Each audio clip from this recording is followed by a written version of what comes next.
Strange and amazing items are discovered often, but figuring out what our ancestors were up to is pretty tough. Especially when all you have are just some rusty cups and cave drawings. It's no surprise that even the experts in lab coats sometimes make mistakes. But it's not just about dusty plates and huge stones. Sometimes there's even humans with large heads. So grab your digging tools and let's travel back to ancient times to explore incredible societies that even scientists can't fully explain. Sardinia may look idyllic now, but I'm not gonna lie, I wouldn't fancy visiting it 3,000 years ago. Rumor has it, terrible giants roamed around this island back then. People even talk about finding human skeletons over 13 feet tall there, although nobody's ever shown anything to prove it. But the stories will make you wonder because some weird stuff has definitely happened.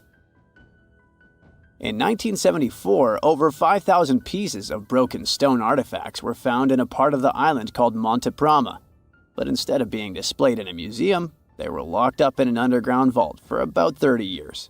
Sounds a bit suspicious, doesn't it?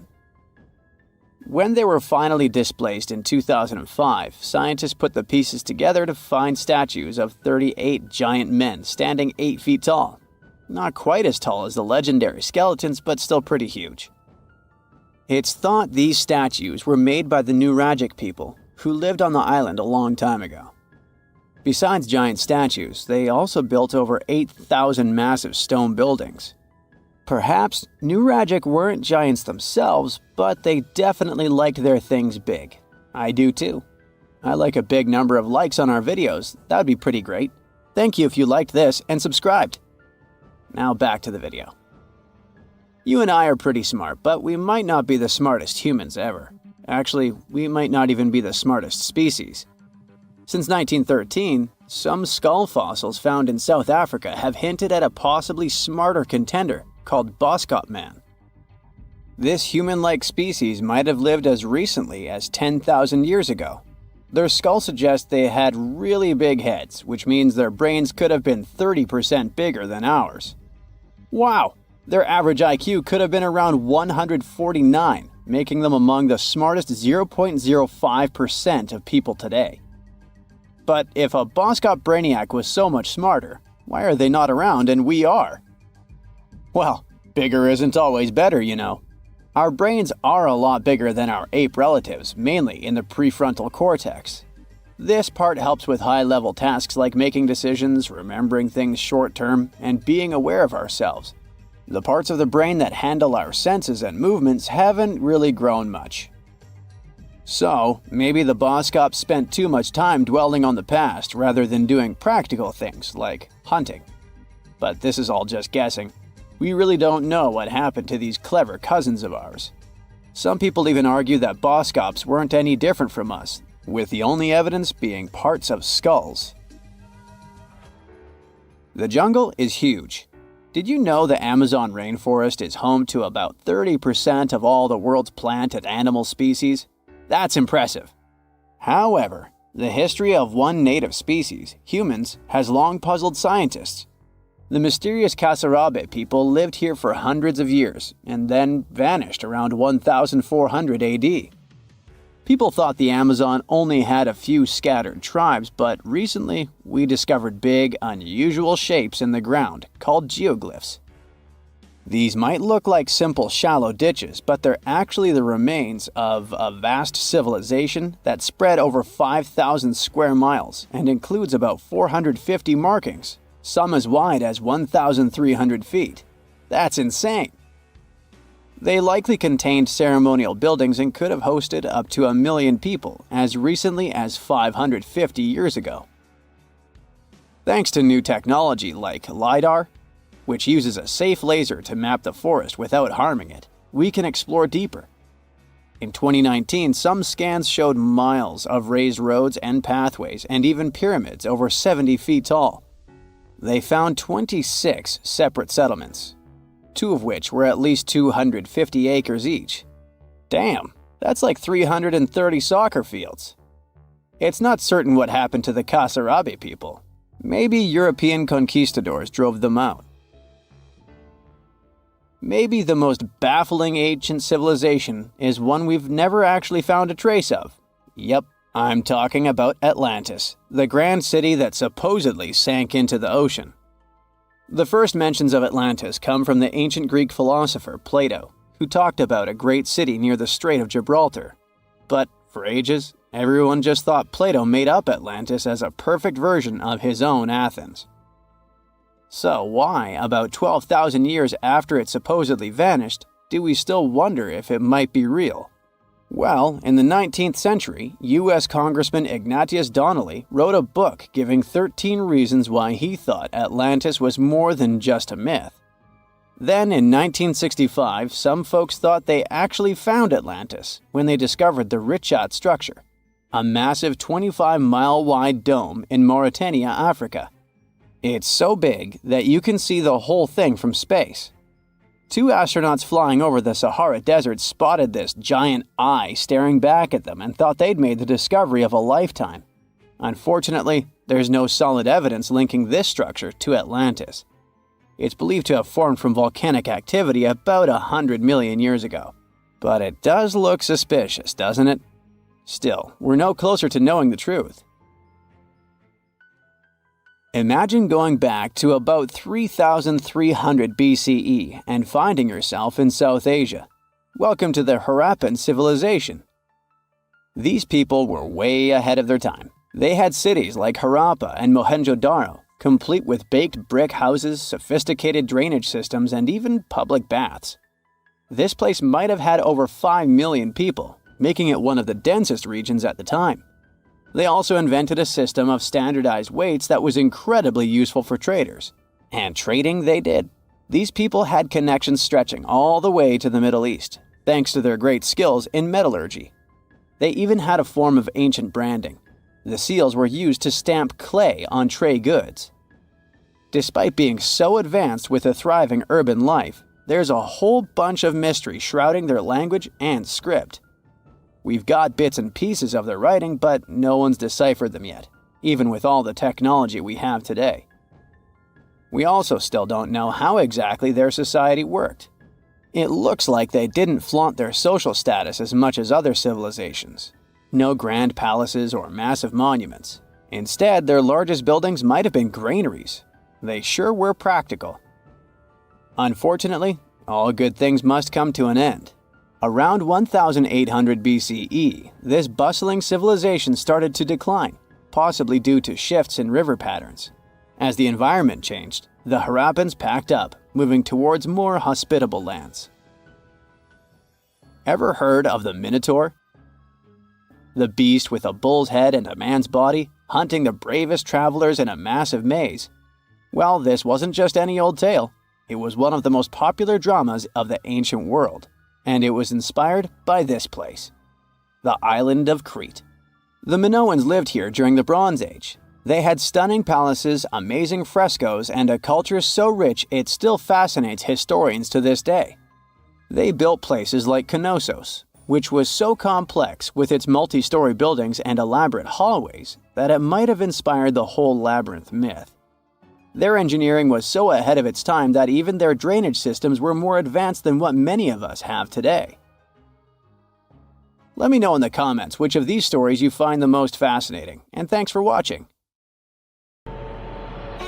Around 150,000 years ago, the Dragon Men, with huge skulls, square eye sockets, and enormous teeth, used to roam the frosty forests of northern China. They didn't get their name after fire-breathing monsters, though, but after a river where construction workers accidentally found the first skull in 1933. The skull that came from the river mud was large and nearly complete, with an elongated cranium and a heavy brow bone. It must have looked so crazy that the worker who found it decided to hide it for years in an abandoned well. Before passing away in 2018, he told his grandchildren about his secret find, and they rushed to the well. Scientists got their hands on the skull only in 2021. They noticed an odd mishmash of features. A squat and wide skull, like in ancient hominins, a tooth with 3 roots that you'd rarely see today, and at the same time, delicate cheekbones, which are common now. To identify the find, a team of scientists studied 95 old skulls, jawbones, and teeth from different ancient human groups. They carefully examined over 600 details on these fossils to understand how these ancient humans were related. Then, they used a super powerful computer to create billions of family trees showing how these groups evolved over time. The goal was to find the simplest path of evolution, which most scientists think is the most likely way things happen. After all the calculations, the tree showed that the Dragon Man skull belonged to a new branch of ancient humans, and it turned out to be very closely related to modern human mammals. Researchers found out that the skull belonged to a man who lived at least 146,000 years ago in East Asia. Back then, modern humans, or Homo sapiens, lived alongside other human-like relatives, like the Neanderthals and Denisovans. The discovery of the Dragon Man, or Homo longi, as they also call him, could rewrite the story of human evolution. It might be closer to modern humans than even the Neanderthals. We just had no idea what his face looked like until now. A scientist from Brazil created a 3D digital model of Dragon Man's face based on his skull. Since some parts of the skull were missing, he used a complete skull from another ancient human, Homo erectus, to fill in the gaps. He then used special scans from modern humans and chimpanzees to figure out how the skin and muscles would fit on the skull. To make the model look more realistic and lifelike, the scientist also added hair and colors to bring Dragon Man to life. The final model showed that Dragon Man had the biggest head of any ancient human ever found, nearly 26 inches around. That means his skull was as big as a gorilla's, or even a lion's. Scientists believe that his generous size may have helped him survive the freezing cold winters of Harappan, where they found the skull, and where temperatures still drop to only 3 degrees today. Now, not all scientists agree that Dragon Man is a completely new species or where it belongs in the human family tree. Some experts think the skull's unique features might just be because of its size, rather than proof that it's a distinct species. People from the same species can look different based on their age, gender, where they lived, and how old the fossil is. Some scientists compare it to another skull found in China, which is considered part of another already well-studied species. Then there's the mystery of the Denisovans, an ancient human group that lived in Asia for thousands of years but left very few fossils behind. The closest match to Dragon Man might be a broken jawbone found in Tibet in 2019. Some scientists believe that means Dragon Man could be a Denisovan, but others aren't so sure because the Harappan skull has no jaw to compare it to. Scientists first discovered Denisovans in 2008 when they found a small piece of a finger bone in Denisova Cave in the Altai Mountains. They learned that the bone had belonged to a little girl who was between 5 and 7 years old when she passed away around 40,000 years ago. The freezing weather in the cave had kept the bone in excellent condition. A couple of years later, another team of scientists managed to extract DNA from the find. They compared it to the DNA of modern humans and another ancient human species, Neanderthals. Her DNA was similar to both, but it was also different enough to show that she was part of an entirely new species of humans. No one had known about this group before. The scientists decided to name it Denisovans, after the cave where they found her tiny finger bone. Later, they discovered 3 more Denisovan fossils, including some teeth also inside the same cave. Researchers still aren't sure where the Denisovans came from, but one idea is that they were related to Homo erectus. These were the earliest humans who looked a lot like us, with long legs and shorter arms, making them great walkers. About 700,000 years ago, some of them left Africa and traveled all the way to Eurasia. They became the great-great-great-grandparents of both Denisovans and Neanderthals. Around 370,000 years ago, these two groups split up. Neanderthals went west to Europe and Western Asia, while Denisovans went east to East Asia and Southeast Asia. Some Denisovans even made it to the Philippines, Papua New Guinea, and beyond, crossing the Wallace Line which separates Asia from Australia. More recently, scientists studied the DNA of many people from Southeast Asia and found that Denisovans might not have been just one group of ancient humans, but three distinct kinds. One of these groups was as different from other Denisovans as Neanderthals were. Some Denisovans may have lived longer than the Neanderthals, who disappeared around 40,000 years ago. A study suggests that one group of Denisovans lived alongside modern humans in New Guinea until at least 30,000 years ago, and maybe even as recently as 15,000 years ago. If that's true, they were the last humans on Earth besides us. This surprising discovery is part of a growing number of finds showing that ancient Asia was full of various versions of humans, including the newly discovered kind in the Philippines. Scientists now realize that the islands of Southeast Asia were a hotspot for early humans. They believe learning more about early humans could help them better understand the genetic properties of people in Indonesia and neighboring regions, and even improve healthcare in the region. Researchers found special clues in their DNA that show ancient human groups split apart an exceptionally long time ago. When Homo sapiens traveled from Africa, they formed families with other early humans and passed small pieces of those ancient relatives' DNA down through the generations. Scientists still don't know for sure why Denisovans and Neanderthals disappeared while Homo sapiens survived.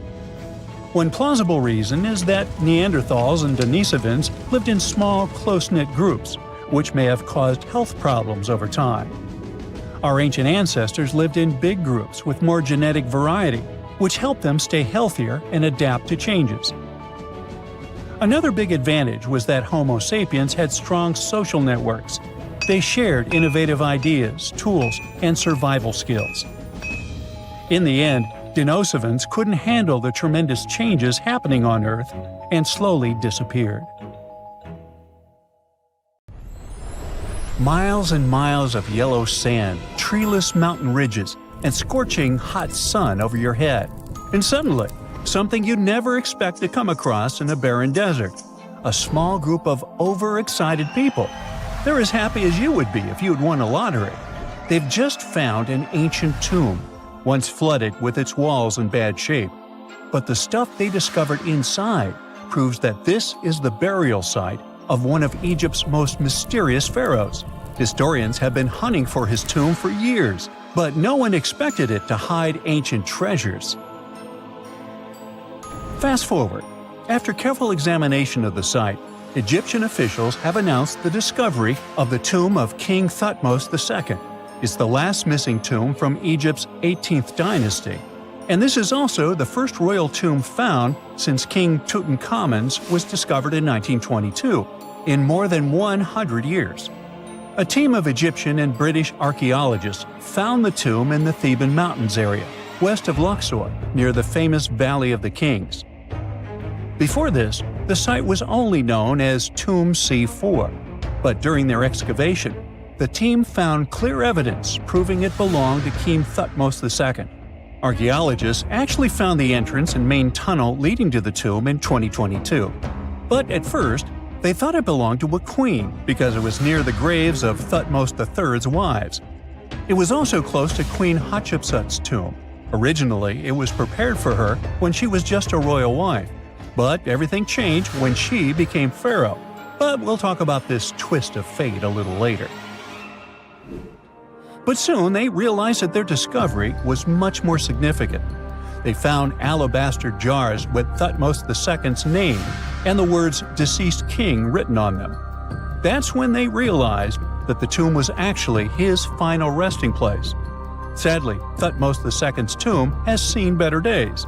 According to the head of Egypt's antiquities sector and the leader of the Egyptian excavation team, the tomb suffered major damage from ancient floods not long after the pharaoh's death.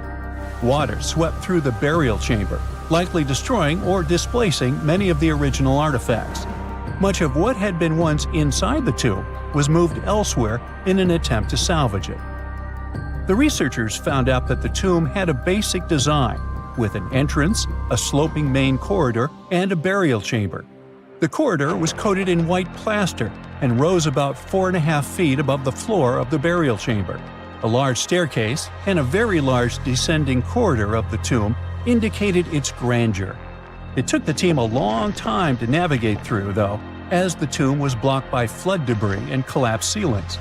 Only after crawling through a 32-foot passageway with a small 16-inch gap at the top, the worst nightmare for those of us with claustrophobia, were they able to reach the burial chamber.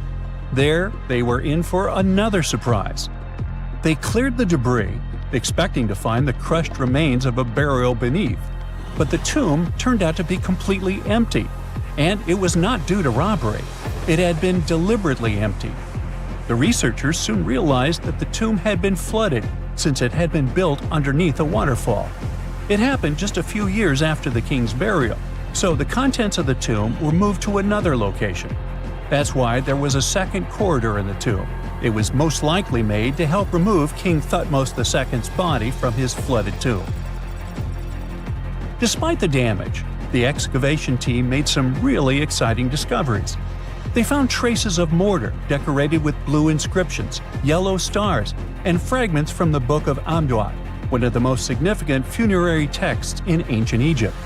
The book was meant to guide the deceased through the underworld, ensuring a safe journey to the afterlife. Now, how about we sneak a peek at ancient Egypt's 18th dynasty? It was all about conquering lands, expanding the empire, and building jaw-dropping monuments. Some of the biggest names from that era, Thutmose I and Thutmose III, both legendary warrior kings who left their mark in history. Thutmose I was a fierce fighter who led major military campaigns, pushing Egypt's border further south than ever before, all the way to the fourth cataract of the Nile. His victories gave Egypt access to new trade routes, stronger political ties, and more wealth. His conquests were so significant that they were recorded in the tombs of his top officials. Thutmose III, sometimes called Thutmose the Great, took things even further. He was not only an incredible military strategist, but also the commander of Pharaoh Hatshepsut's armies before becoming king himself. He led between 17 and 20 military campaigns, winning every single one and expanding Egypt's empire to its peak. He even created the world's first navy. Thutmose III is often remembered as Egypt's greatest warrior pharaoh. And sandwiched between these two powerhouses was Thutmose II, a pharaoh who doesn't get nearly as much attention. Hey, the middle child, right? His reign lasted only about 5 years before he passed away at around age 30 in 1479 BCE. He is kind of a mystery. No one really knows what he accomplished. For the longest time, even the location of his burial site was totally unknown. His body was actually found in the 19th century. It was just lying around in the mortuary temple of Deir el-Bahari, in a secret chamber where priests used to hide royal mummies centuries after their original tombs were looted by grave robbers. In other words, Thutmose II's body must have been moved from his original resting place at some point in history to protect it. During his lifetime, Thutmose II made at least one major impact on Egyptian history. He married his half-sister Hatshepsut. That might not sound like a big deal, but it helped her become Egypt's greatest female pharaoh after he passed. The catch? She kept her stepson, Thutmose III, off the throne for decades. When he finally took power, he erased her name from history out of spite. And still, Hatshepsut is one of Egypt's greatest pharaohs, no matter if you're talking about a man or a woman. She brought a lot of wealth and art to Egypt. She led a big trading trip to a place called Punt, where she brought back things like gold, ebony, and incense. She also made sure her name lasted by building amazing structures that we can still see today. At Karnak, she added huge obelisks. One of them is still standing tall. She also was the one to build the Temple of Deir el-Bahari with its countless columns. She was buried there. Interestingly, Hatshepsut was often shown in art as a man with muscles and a beard, like how pharaohs were usually depicted. But she made sure there was always something in the artwork that reminded people she was a woman, like calling herself Daughter of Re, or His Majesty herself. When she passed away in 1458 BCE, Egypt wouldn't have a female ruler as powerful as her until Cleopatra, about 1400 years later. According to Egypt's Supreme Council of Antiquities Secretary General, isn't that a mouthful? Hatshepsut's name actually appears in Thutmose II's tomb, meaning she might have even handled his burial. As for their final resting places, well, Hatshepsut was buried in the Valley of the Kings, and Thutmose II's mummy is now in the National Museum of Egyptian Civilization, alongside other ancient Egyptian rulers. It gives visitors a rare chance to see the remains of a nearly forgotten pharaoh. Now, experts consider the discovery of his tomb to be one of the most significant in recent years. The artifacts found there add important details to our understanding of the history of the region and Thutmose II's rule. And even though the tomb's design is fairly simple and follows the same architectural style preferred by later Egyptian rulers, its historical importance is undeniable. In any case, the mission isn't over yet. Archaeologists are now focusing on solving another mystery. Where did the rest of the tomb's contents end up? The team is determined to continue their search. Who knows what other secrets they will uncover that have remained hidden beneath the sands for thousands of years. Secant cosine tangent sine 3.14159. Yeah, that was the cheer we heard coming from the trigonometry club back in the day. For the rest of us in math class, terms such as sine, tangent, and pi were just bewildering. Who invented these and why? Was their only purpose to make it harder for students? Well, not quite. Trigonometry was invented by the ancient Egyptians. They needed this knowledge to construct pyramids, and they did a pretty good job too. The Great Pyramid in Giza still stands today, some 4,500 years after it was built. No recalls either. So let's get out of that classroom and on a journey through time to reveal the secrets behind the ancient Egyptians' precision. Here you are, standing on the Great Pyramid's construction site, some 9 miles from Cairo. Well, the city still isn't there, as you're surrounded only by the desert and teams of construction workers. They're transporting large stone blocks weighing 2.5 tons each. They're inside a wooden sled that sits on large rollers. A crew of 8 men rolls these blocks along the ground. You immediately think of the rollers on a supermarket cash register. The principle is exactly the same, but the scale is greater, much greater. Scientists estimate that the Egyptians used 2.3 million such blocks in the Great Pyramid alone. And the block in front of you is one of the lighter ones. The heaviest of them weighed up to 15 tons. But where did all these blocks come from? Most of them originated from quarries around Giza. It's not that impressive, you think, but wait until you hear how ancient engineers transported the granite used in construction over 500 miles to the pyramid. There were no railways or highways back then, but the mighty Nile was always there. Researchers even believe that the Egyptians dug a canal to connect the Nile directly to the pyramid's construction site.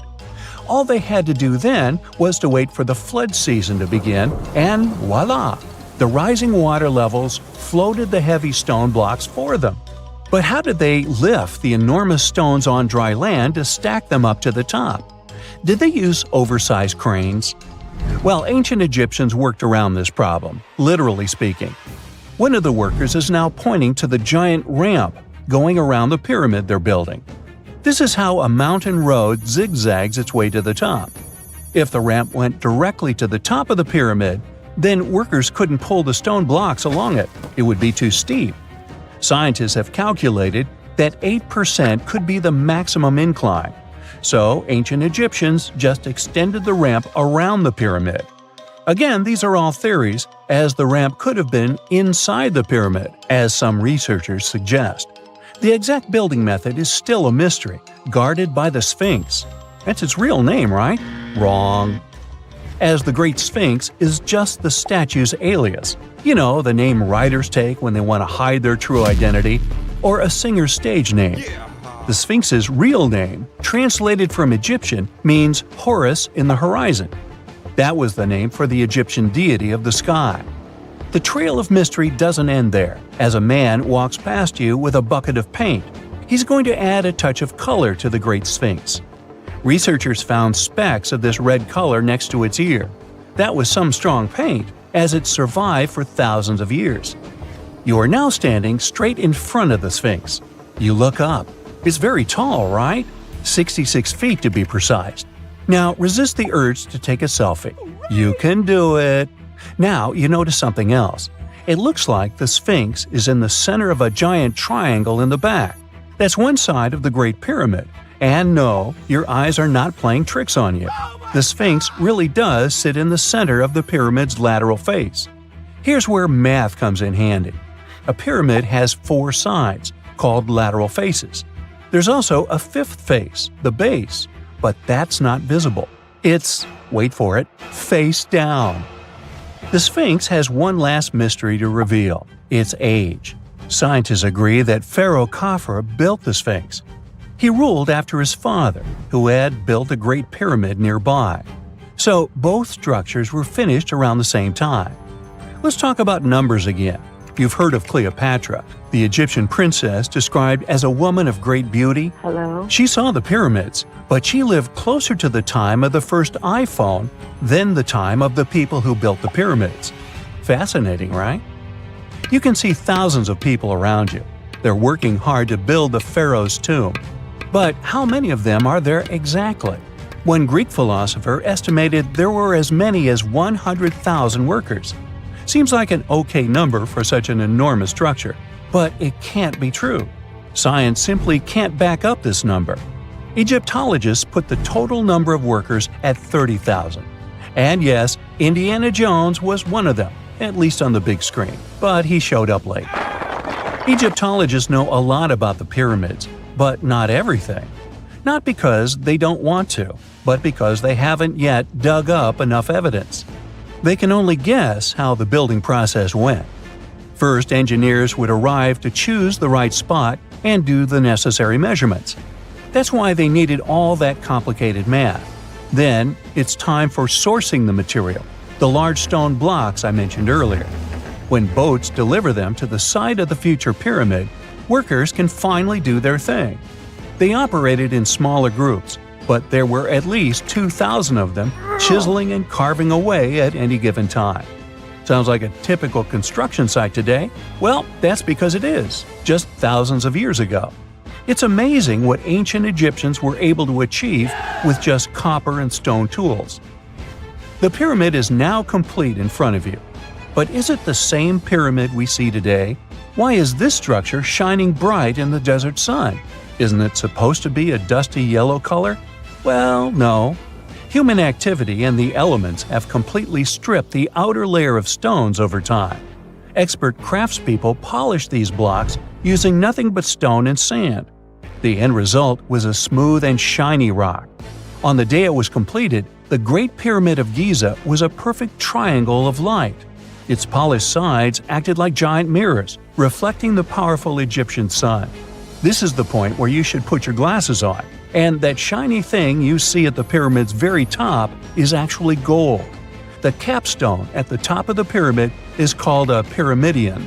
It was covered in sheets of gold. As you can guess, these were the first stones to disappear. Let's make another stop before we get you back to your classroom. We travel to the British Isles, and no, Stonehenge isn't our destination. It is Newgrange in County Meath. Scientists estimate that the ancient peoples of Ireland built this stone monument around the year 3200 BCE. This makes it older than both Stonehenge and the Great Pyramid in Giza. The function of the circular mound in Newgrange is the same as the one of the Great Pyramid and equally mysterious. The estimated amount of loose stone present in the valley is over 220,000 tons. And it's not just randomly thrown on a pile. The order in which the stones are set makes the structure water-resistant. That would explain how Newgrange had survived for so long. Kinda makes you want to splash out the cash for that waterproof phone case, huh? Well, you're back in your school desk, but today's math lecture is the last thing on your mind.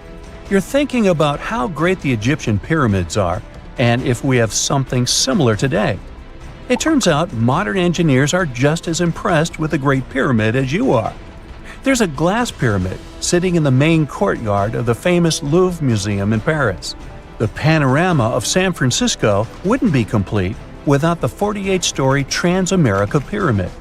But Las Vegas went the furthest. There we find the Luxor Hotel. It's so big that it's the third largest pyramid on the planet. And guess what's in front of it? Yup, a replica of the Sphinx. It's 110 feet tall, 2 stories higher than the one in Giza. Yeah, everything's bigger in Vegas. Imagine you get to be an archaeologist for the day. You'll travel the world to solve the mystery of long-lost civilizations that disappeared without a trace. Grab your chisel and fedora, and let's go. You arrive at the American Southwest, where an ancient mystery is waiting to be solved. You make your way to Chaco Canyon, just outside of Albuquerque, New Mexico. It's hot and dry in this deserted area. You're here to visit the ancient ruins of the Anasazi people. It's said that they were a thriving civilization that met a mysterious end. You hike a few miles before you begin to make out the shape of dwellings, constructions built of stone in the middle of the canyon. This is Pueblo Bonito, a 10th century complex that contains as many as 800 rooms and stands over 5 stories tall. The buildings are beautiful and made from sandstone. To access the complex, its inhabitants built a 400-mile network of roads, some of them 30 feet wide. You can't wrap your head around the fact that it was built so long ago. Everything looks so well preserved. The Anasazi reigned over the so-called Four Corners region from 100 CE to around 1600 CE. During this time, they built a civilization that sprawled over 30,000 square miles, including Colorado, New Mexico, Utah, and Arizona. Standing inside a huge kiva, an underground ceremonial chamber, you wonder what happened to the Anasazi people. Scientists have analyzed tree rings and found out that the Anasazi population lived through a period of great drought. The drought is believed to have lasted 23 years, and there was possibly no rain at all during this time. This definitely affected their livelihood, from malnutrition to battles over food and resources. But was it enough to make 30,000 people flee their homes? Researchers say these people left their homes with their belongings still in place.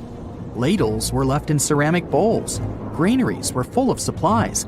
It was as if they intended to return, but never had the chance to come back. For many years, archaeologists have believed that the drought was the reason for the disappearance of this thriving society. But there's other evidence that shows a different story. Anthropologists say that the Ancestral Puebloans, as they are also called, were an exemplary population. They were peaceful and lived together in harmony. But that's not what their architecture shows. They isolated themselves from the rest of the world by building their settlements so high on top of cliffs. And they built walls and other security structures in order to protect themselves. What were they so afraid of? Recently, archaeologists began to study bone fossils of the Ancestral Puebloans, and they found evidence that suggests that toward the end of their civilization, things might have gotten pretty bad. Evidence shows that local leaders were ruling using fear-based methods. Severe punishment started to be inflicted on those who did not follow their strict rules. Why this happened is still a mystery, and you might need many other excavation trips to find out the truth. It's lucky that your next destination is really close by. Still in New Mexico, you'll visit the Blackwater Draw. It's a national prehistoric site that holds the story of the Clovis people. You're shocked to find out that the Clovis are possibly the oldest humans to have inhabited the U.S.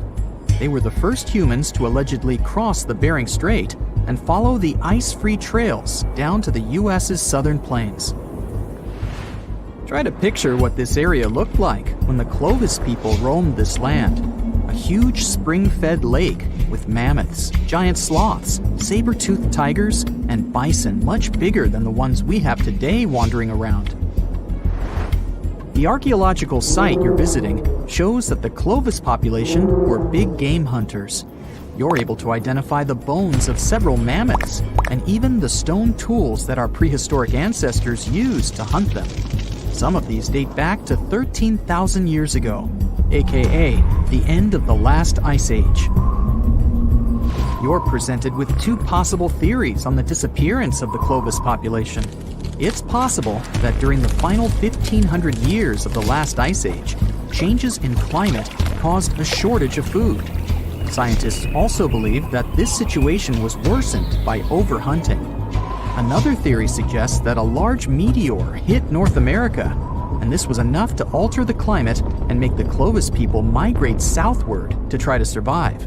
But the truth is, there's no evidence that any of that happened. Next, you'll fly to the Pacific Ocean, to the mysterious Easter Island. This place has left us with many questions, from the building of 13-foot-high face statues to the sudden disappearance of the Rapanui people who inhabited the area. You approach the island at Anakina, a white sandy beach on the island's northern shore. Researchers believe this area was one of the first settlements of the Rapanui. You could say you're standing at the end of the world, as you're over 3,000 miles away from South America and 1,000 miles away from the nearest island. Around 800 CE, when the first humans arrived, the island was an oasis. Today, the area is mostly deserted. You get your first clue on the fall of the Rapanui from an excavation pit you open at the beach. There's clear evidence of human presence: charcoal, tools, and bones, some of them belonging to rats. Bingo! When humans arrived at Easter Island, they brought along rodent companions. They probably didn't know this at the time, but these rodents would contribute largely to their demise. Rats love palm trees, which helped to deforest the natural vegetation of the island gradually over the years. But there's another clue. Looking into genetic data, you discover that South Americans came into contact with the Rapanui around 1722. What might have happened to this population is the same that happened to other more isolated groups. The contact with foreign groups brought about diseases that possibly led to the end of the Rapanui. To finish off your trip, you're headed to Cambodia. The country was once home to the great Khmer Empire from the 9th century CE to the 15th century CE. The ruins of this place are magnificent. Your main excavation site is the Plains of Angkor, built alongside the Mekong River. This huge site was the most important Khmer city at the time. Just FYI, Angkor actually means capital city in the Khmer language. The Khmer were able to build a huge network of roads connecting Angkor with the rest of the empire. And it's believed that up to 1 million people were spread throughout the Khmer Empire at its peak days. It was the largest pre-industrial city in the entire world. It's comparable in size to modern-day Los Angeles, just so you can get an idea. The Khmers were also master builders and engineers. They managed to build a complex irrigation system that helped their rice farming through the centuries. And to connect their cities, they built almost 500 miles of intricate highways and bridges. Oh, and not to mention the complex architecture of their religious buildings, such as Angkor Wat, one of today's most visited tourist sites in Cambodia. It took over 30 years to build, and it spreads over almost 500 acres. Back in the day, its towers were probably decorated with gold. But today, the site is a maze of vine-covered temples. Like your fellow researchers that came here before you, you're unsure of what caused this civilization to be wiped off the map. One possible guess has to do with the climate in the region. Strong monsoons might have caused massive floods and severe damage to the infrastructure, especially to the water system the Khmer people heavily relied on to survive. But another reason could have been regional conflict and immigration. Toward the end of the 15th century, the empire started to decline in numbers, and this could have weakened its strong power. You might not go home with many answers, but you've certainly learned a lot, huh? This just in, the world's oldest pyramid was built during the last ice age. And I'm not even talking about Egypt. I'm saying our ancestors might have spewed a 27,000-year-old pyramid in West Java. Gunung Padang is not exactly shouting pyramid. It's more of a mound with huge scattered stones tossed all over it. But local people seem to revere it, and they have for centuries. It wasn't until recently that the Indonesian authorities decided to excavate a bit deeper to see what all the fuss was about. They ended up finding the remains of a human settlement. It was rather unexpected, since the mound is pretty high up. This excavation could only prove there were humans in the area as far back as 45 BCE, which sounds reasonable. It was up to an Indonesian geologist named Donny Hillman to prove that Gunung Padang is the world's first pyramid. He used all sorts of new technology to support his claim. Our guy used carbon dating, which digs deep into the earth and takes whole chunks of soil. He found layers and layers of constructions, like he was digging up Rome and finding ancient buildings buried in the ground. His research proved that there had been caverns and even rooms down there, which could only mean one thing: humans. As for the rocks located up in the mound, they were most likely strategically placed by the people who lived there back in the day. They needed a place to meditate, so they arranged things in a harmonious way. Their smooth surfaces wouldn't be the result of years of erosion, but the works of great sculptures, the Michelangelos of their day, let's say. If this is all for real, then human civilizations began way before we think they did. Our ancestors, the Paleolithic humans, didn't have what it took to be considered a civilization, especially not the tools and knowledge to build pyramids. They needed a lot of masonry skills, which weren't all that available during the last ice age. His peers don't share this view, though. They could believe Hillman's theory if he had found evidence such as charcoal and bone fragments, but he didn't. Flint Dibble, another archaeologist, says that without concrete evidence of human activity, there's no proof of an actual pyramid. In this case, all the data proves is that the soil in the mound dates back to 27,000 years ago. He thinks the rocks on top of the mound just slipped down the hill, like rocks normally do. Only a complex society would have managed to build a stepped pyramid like they claim it was. But according to Bill Farley, an American archaeologist, there's just no reason to believe there were any settlements in Indonesia during the last ice age. Now, just so you know, the oldest known ancient society with this kind of knowledge is probably 11,000 years old and used to occupy the region of modern-day Turkey. Take a look, Turkey's Göbekli Tepe. It's also not a pyramid, but it's the oldest monolithic construction made by humans. Back in the Neolithic period, a lot of people settled there, and there are proofs for it. For example, the walls there are covered in ancient drawings of clothing and wild animals. Until recently, the title of the world's oldest pyramid went to a three-sided construction known as the Djoser Pyramid in Egypt. Djoser is located just a few miles south of the Giza complex in a town called Saqqara. It made its way to popular culture more than once. In the 18th century, it became a common feature in European paintings. Young men from the cultural elite did a grand tour around the world, and Saqqara was at the top of their list. It was also featured in the video game Assassin's Creed, with a digital representation way more accurate than many historical drawings of the thing. That was kind of a big deal in ancient Egypt, to build pyramids for kings to spend their afterlives. And if you thought the Khufu pyramid was the oldest one in the world, well, Djoser was built 70 years ahead of that time. The development of new technology has allowed archaeologists to make groundbreaking discoveries, and a new, or should I say ancient pyramid in South America might win the title in dispute. It turns out that pyramids were also pretty fashionable in the Americas in the old days. Among them are the iconic pyramids of Guatemala's Tikal Temple Complex, the same ones that appeared in Star Wars No. 4. But to find the oldest pyramid in the Americas, one would have to travel to Peru. Deep in the Peruvian desert, archaeologists stumbled upon a sprawling ancient metropolis known as Caral. At first, researchers believed that the settlement was pretty recent, since the site was way too complex for ancient technology to handle it. As we said, Caral is a desert town, like Las Vegas, but without all the hoopla. This means no easy access to water.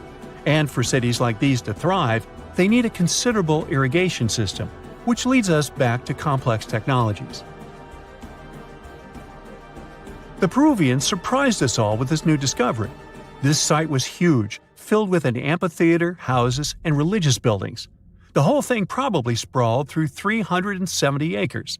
And when scientists went to test their initial hypothesis using radiocarbon dating, they found that the city probably sprung around 2027 BCE. On the site, archaeologists found 6 pyramids that could possibly predate the one in Saqqara. As far as they know, both civilizations coexisted in the same time period, in opposite parts of the world. But since researchers can't pinpoint the exact age of Corral's pyramids, it's pretty hard to guess which civilization completed their pyramid first. If only we had a crystal ball. Now, it just so happens that the shape of a pyramid is something that nature is able to produce all on its own, leaving us modern-day humans a bit confused. A classic example is the Japanese site of Yaonagani, which also goes by the name of Japan's Atlantis. The entire monument is about the size of 5 football fields and the height of a 5-story building. Explorers and scientists believe that Yaonagani dates back to 10,000 years ago. For Japan's top marine geologist, Professor Masaki Kimura, Yaonagani is the heritage of a lost civilization. Kimura has dived into exploring the ruins over 100 times over the past 10 years. To him, there are clear signs of human activity down there.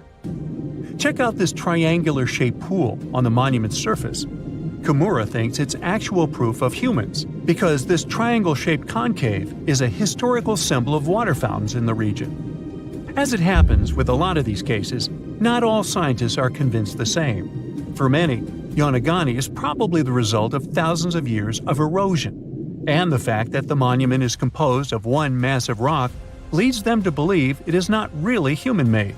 Sure, these huge basalt columns may look like the ruins of a palace, but they're most likely the result of the intense volcanic activity in the region. And speaking of natural formations that really look like a human made it, a pyramid on Mars has been a hot topic lately. Humans have been keenly trying to prove that there is life on Mars for quite some time. But some are stretching it really far, saying that little green or gray people built a pyramid on the planet to try and build their own civilization. This picture was taken over a decade ago by the Mars Reconnaissance Orbiter, the MRO, but it started to resurface recently. It shows what looks like a 3-sided pyramid. Some people claim that the smooth side of the pyramid could only be the effect of otherworldly work. Then science comes along and explains that Mars is home to one of the deepest canyon systems in the whole solar system. The so-called pyramid is located in what is known as the Kandor-Chasma region. This Martian region has a bunch of similar formations that are nothing more than the result of erosion. Nothing supernatural going on there, apparently. Let's face it, most ancient tombs have been looted at least once. No matter how scary the rumors could have been, most mummies were open to. But one. This is the Bashiri mummy, and it puzzles everyone so much that nobody dares to see what's inside. Meet Howard, but you must know him already if you're into Egyptian history. He's primarily famous for discovering King Tut's tomb back in 1922. But few people know that before this revolutionary discovery, he had probably found another mummy. It happened in 1919, and it goes by several names, either the Bashiri mummy or the Mummy of Pacheri, or the Untouchable One. Some reports say that Howard stumbled upon the Bashiri mummy in Luxor's Valley of the Kings, just where he would later find Tut's tomb. Despite this find, not much is known about this particular mummy. The reason why it's still unharmed in any way is not because of some superstitions, but because nobody is sure that they can undo what they do if something goes wrong. The mummy is so intricately wrapped that researchers never unfurled it for fear of irreversible damage. The golden rule of anyone who works with antiquities: if you're not sure you can't make it better or preserve it unchanged, do not touch it. History knows many examples of ancient relics ruined beyond repair, say Ecce Homo, or smiling statue restoration. The delicate fabric that covers the mummy's face has this cool design that kind of looks like a pyramid. The researchers are not 100% sure, but this might be the only one of its kind with that embalming style. But without knowing the ancient technique, it's next to impossible not to ruin the mummy while unwrapping and wrapping it back. Back in the day, people, both experts and looters, would unwrap mummies for all sorts of reasons, mostly to study them. Luckily, these days, we have advanced tech that lets us check out what's inside a sarcophagus without having to unwrap anything. After taking a closer look at the Bashiri mummy, researchers figured out that it belonged to a man who was around 5.5 feet tall and lived during the Ptolemaic era, which makes this mummy roughly 2,300 years old. The Egypt Museum shared that the X-ray scan also uncovered an inscription of the guy's name, but it's a bit tricky to tell if it says Pacheri or Nenu, adding to the intrigue. The museum also pointed out that the fancy casing the mummy is in features all sorts of decorated scenes. You can see the mummy lying on a bed, flanked by deities Isis and Nephthys, along with the 4 sons of Horus. Plus, there are 2 images of the funerary god Anubis at the feet of the casing. By the way, Bashiri mummy is not the only one that has remained untouched. This is Issa Temkebde, and Gaston Maspero, a French archaeologist, made the decision to leave her mummy untouched, wanting to keep her resting peacefully since she was in such amazing shape. He did mention, though, that her tomb had been raided long ago. Thanks to some X-ray work, we learned more about the mummy. The scans revealed a few artifacts still wrapped up with the wife of a high priest, including amulets around her neck, right arm, and forehead. The X-rays also showed she had some dental issues and arthritis in her knees. While she passed away as an older woman, it's tough to pinpoint her exact age. However, various sources from her son's reign indicate that she was held in high regard in the kingdom. Isitemkebd served as the sister wife of Penejam II. You got me right, they were related by blood and were siblings, but back then it was pretty common to get married this way to preserve the purity of the bloodline. Say that to Habsburg, duh. Their chase for purity only led to inbreeding and the notorious Habsburg's jaw. Right, I guess we should not judge ancient Egyptian rules and morals, but what we can say for sure is that both Bashiri and Isitemkebd were incredibly lucky to stay untouched. The odds were not in King Tut's favor, though. The researchers' work hit him hard. The tomb itself was discovered in 1922, but it wasn't until 1925 that the nested coffins were opened during an excavation. The outer coffin, held together with silver pins, opened up to show another coffin shaped like a mummy, decorated with colorful glass and flower garlands. There were worries about the king's mummy because it had been exposed to moisture. The middle coffin was pretty heavy and didn't have any handles, so they had to be super careful taking it out. Inside the innermost coffin, which was solid gold and wrapped in a red cloth, they found the royal mummy, and this all went down on October 28, 1925. Tutankhamun's mummy, measuring about 6.07 feet, fit snugly into the innermost coffin, which was 6.17 feet long. You can already tell there was a problem, right? Imagine how hard it is to extract something as fragile as an ancient dried-up mummy, especially when there's not much room for maneuver. Plus, the mummy looked sus. It was pitch black. Howard Carter, the lead archaeologist of the expedition, estimated that around 2 buckets worth of oils had been poured over the mummy. But care had been taken to avoid the mask and feet. It was made to preserve him better. The body was positioned at a slight angle in the coffin, and there was a noticeable difference in the amount of dark oils on the right and left sides, indicating that the coffin might have tilted while being lowered into the sarcophagus. This oil created moisture inside the coffins, and over time, it reacted chemically, which Carter described as a sort of slow, spontaneous combustion, leading to the carbonization of the linen wrappings. Unfortunately, the combination of heat and moisture took a toll on the mummy's trappings as well. The crooked flail fell apart, the resin scarab cracked, and the threads holding the hands and mummy's bands started to decay, making everything quite fragile. Plus, the oils hardened over the years, effectively gluing the mummy and mask to the coffin's bottom. To try and separate the mummy from the inner and middle coffins, they were placed in the sun for several hours, reaching temperatures of 149 degrees Fahrenheit. Despite this effort, the mummy remained stuck, so the initial examination had to be done right where it was. The first part of Tutankhamun's mummy the researchers checked out was his lower legs and feet, meaning they started the examination from the bottom up. As they peeled back the bandages, they uncovered the first of many treasures wrapped up with the king. They took their time to carefully document and photograph everything they found. The inner layers of bandages were in pretty bad shape, mostly turning to dust, making it tough to figure out how everything was originally wrapped. Still, the overall methods matched what was seen in other nobles' mummies from that time. Lots of folded linen pads were used to shape the torso and thighs. The outer and inner bandages were made from fine linen, while the middle layers were coarser. They had some intricate bandaging around the shoulders and chest with a similar style around the groin. Each limb, along with fingers and toes, which were fitted with gold caps, was wrapped separately. Tutankhamun even wore gold foil sandals on his feet.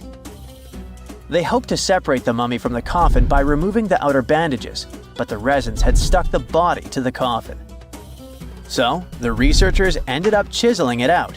To do this, they had to cut the torso in half at the hips and disarticulate the arms to continue unwrapping. Each part was treated with hot paraffin wax for stability, and later the hands and feet were reattached with resin.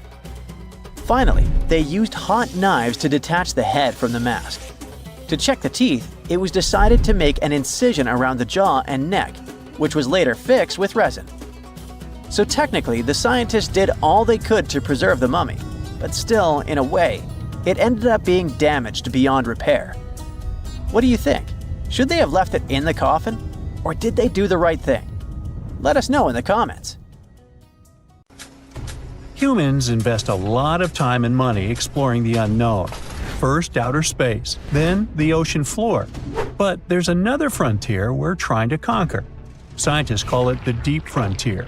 I'm talking about how far down to the Earth's core we've made it so far. During the 60s, humans tried digging the deepest man-made hole on Earth. This took us deep into the Arctic Circle. What later became known as the super deep borehole is also the deepest artificial point on Earth, reaching the depth of 40,230 feet. It took 20 years to drill this far into the Earth's crust, and researchers say this is only about 1/3 of the way through to the mantle. Here's a quick anatomy of our planet. If the Earth is like an onion, the crust is like the thick skin of this onion. This part is only 25 miles thick. Beyond this is the 1,800-mile deep mantle, and after that, right at the center of the Earth, is the core, which is made up of 2 layers, inner and outer. Now, can you guess where on the planet the crust is at its thinnest? On the ocean floor. When American scientists understood that, they started drilling holes on the seabed. This gave way to Project Mohole. It began in 1961, but their technology to drill deep holes on the ocean was really bad. They had to improvise. They installed a system of propellers along the sides of their drill ship to keep it steady over the hole. The main challenge was to drill as vertically as possible. Otherwise, that deep hole would look more like a deep maze. Both the Kola Super Deep Borehole project and the Project Mohole came to an official stop in the years that followed. But hey, humans have built some pretty deep stuff underground. In 1963, a Turkish man took a swing with his sledgehammer to improve his basement and discovered a tunnel. That tunnel entrance led to more openings that connected a multitude of halls and chambers. He didn't know it, but he had discovered Deringoyu. This once lost city was up to 18 stories tall and 200 feet deep. The city was large enough to host 20,000 people, and it was simply standing beneath Cappadocia in Turkey the whole time. Cappadocia hosts hundreds of subterranean dwellings. 40 of these underground cities are at least 2 stories high, but none of them are as huge as Deringoyu. There's not a lot of historical accounts of how Deringoyu was born. Some speculate that the oldest part of the complex was dug about 2000 BCE by the Hittites. The Hittites were an Indo-European civilization who formed one of the first major civilizations of the Bronze Age in West Asia. Scholars think they built this underground city to protect themselves from invasion. Others think it was actually the Christians who built the city in the 1st century CE.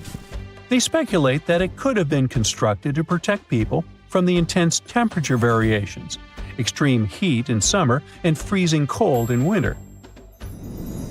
Geographically, the terrain under Cappadocia is great for building. The rocks are soft, which makes tunneling easier. For that same reason, opening large caves underground is fragile. That's why most chambers have pillars that support them. On the bright side, and we are, none of the floors at Deringuyu have ever collapsed. The builders of Deringuyu thought of everything. The city was shut off from the world by huge rocks that hid its entrance. It was ventilated by a total of more than 15,000 shafts, around 10 centimeters wide. This way, they guaranteed enough breathing air in the upper levels in a way that they ended up being used as the living and sleeping quarters. The lower levels of this impressive maze were mainly used for storage. But honestly, they had it all: a room for a wine press, for domestic animals, small religious buildings. They certainly didn't spare any efforts to make that underground city as complete as an above-ground one. Now, speaking of impressive underground stuff, Switzerland has the longest tunnel in the world, built here on the Swiss Alps. This absurdly huge tunnel was built over 8,000 feet below the surface. Check this out. This is what the Gotthard-based tunnel looks like. The first idea to build the tunnel was put forward as early as 1947, but construction only officially began in 1999. It took them years to approve the project and then scout for the perfect location. Even so, the 73 different rock types that compose Massif turned the construction into a real challenge. Some of the rocks were as hard as granite, and others were as soft as sandstone. This meant they needed different approaches and equipment so the whole thing wouldn't crumble down. Overall, they had to excavate about 28 million metric tons of rock to make way for the tunnel. There were many other challenges to build that far into the earth. The deeper into the mountain they got, the hotter the temperatures were. Since there's no natural ventilation, temperatures would get as high as 115 degrees Fahrenheit, making it really hard for workers to endure. The tunnel stretches for 35 miles from one end to the other. During the construction, workers had to use 4 massive tunnel boring machines, aka moles, to penetrate through the massif.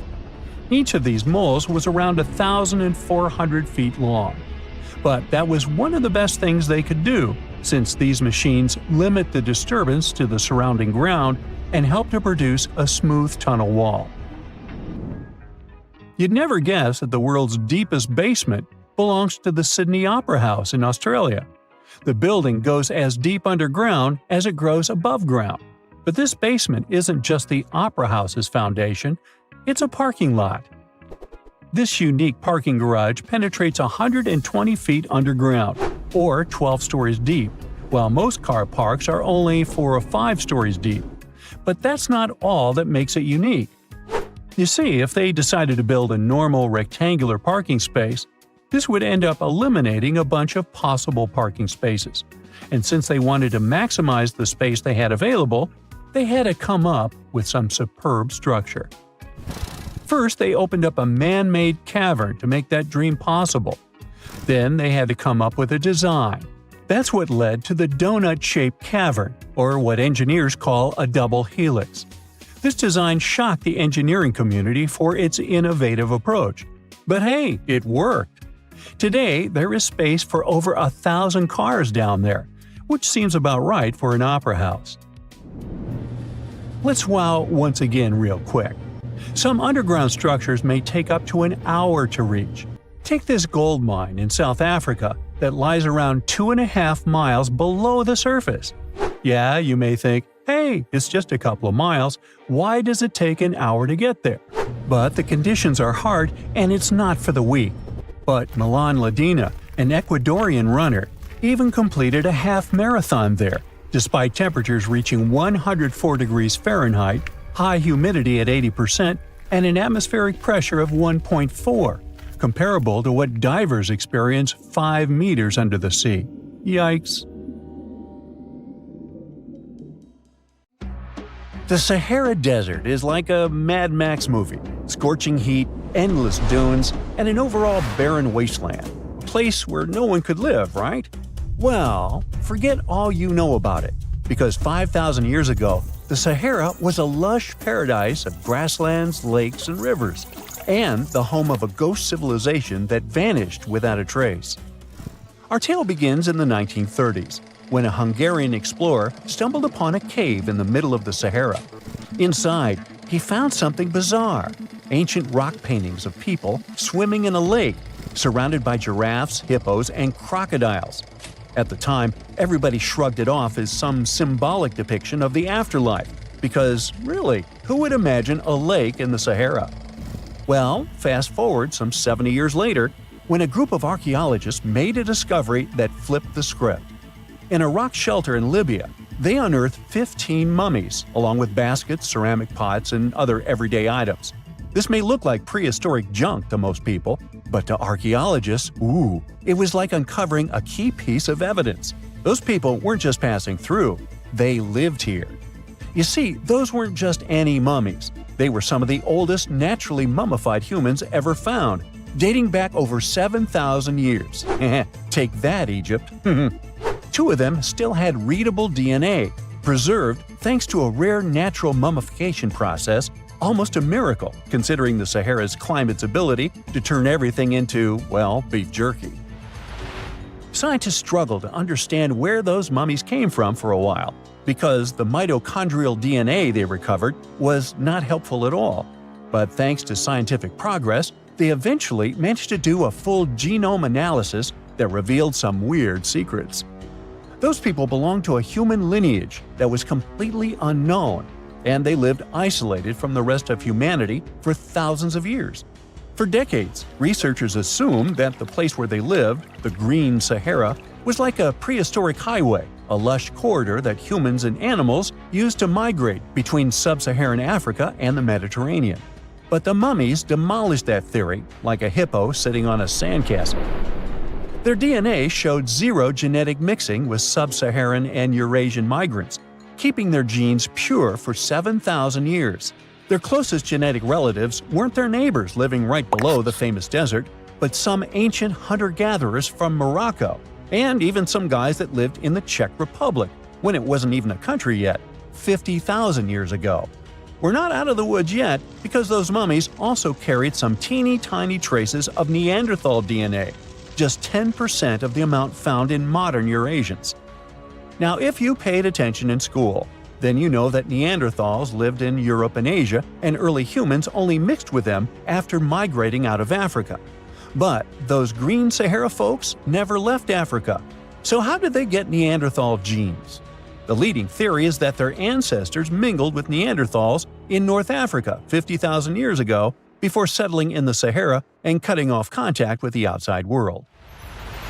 Archaeologists also found cattle bones and tools made of stone and wood at that rock shelter, proving that those people led a thriving pastoral lifestyle.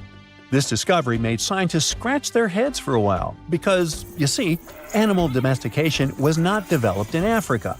So how did they learn it if they never mingled with anyone? Did they have ancient YouTube tutorials? Probably not. The researchers believe they must have traded knowledge with neighboring groups, but just knowledge, no saliva. It's almost too hard to believe that no outsiders mixed with them. After all, who wouldn't want to live in a thriving civilization in the middle of a green paradise, drinking milk, eating meat, and even using animal blood as a protein source? Ooh, yummy.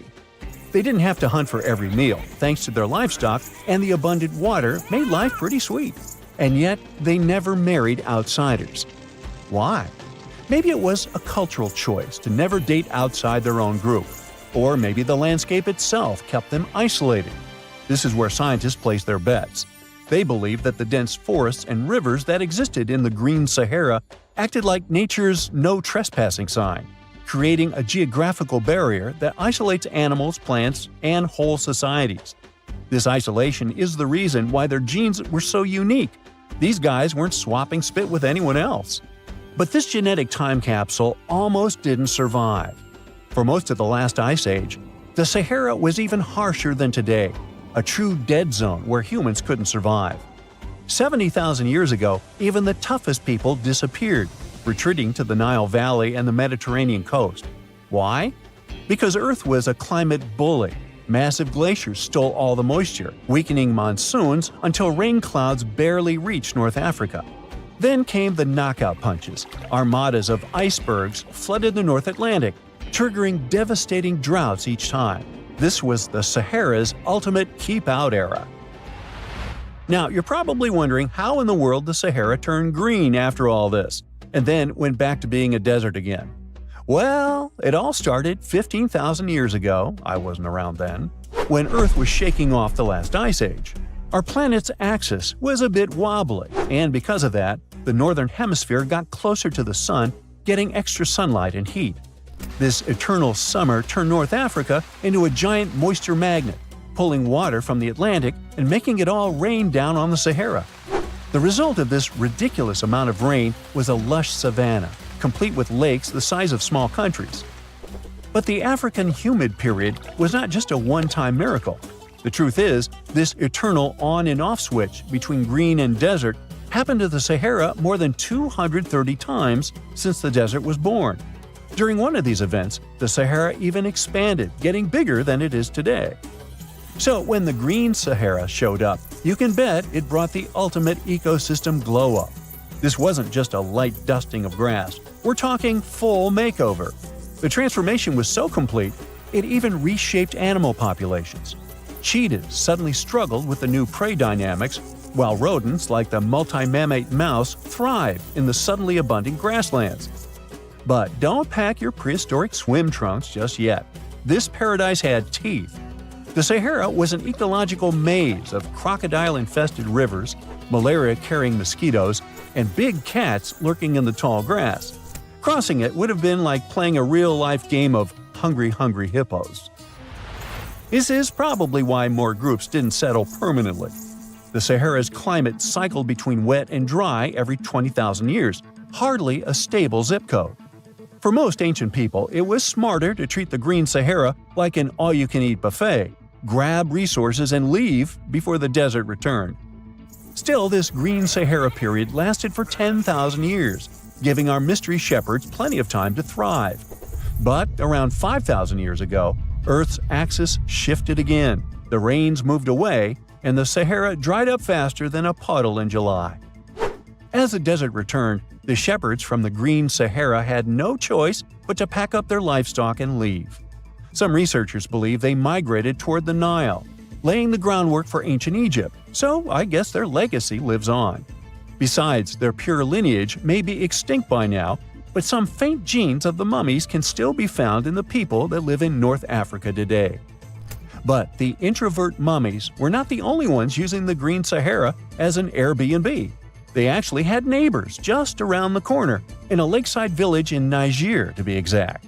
Those people thrived for 5,000 years and left behind the oldest Sahara Desert cemetery, including a man buried in a turtle shell, a grinning Halloween man with filed teeth, and a heartbreaking family embrace frozen in time, victims of the very waters that sustained them.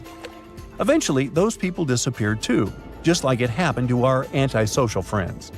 This proves that this desert outsmarts everyone, with a landscape that gives paradise with one hand and takes it away with the other. Egyptian archaeologists made an extraordinary discovery near Cairo just recently. Drumroll, please. The most ancient and most complete mummy yet discovered in the country.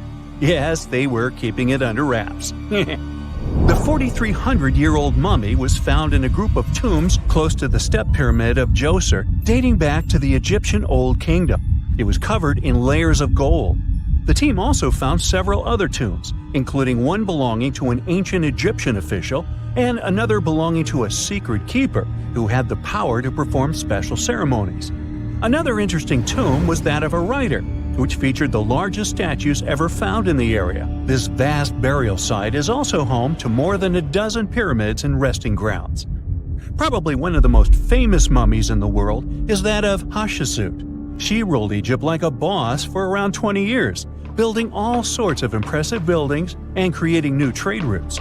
But when archaeologist Howard Carter found her tomb in the Valley of the Kings, her sarcophagus was empty.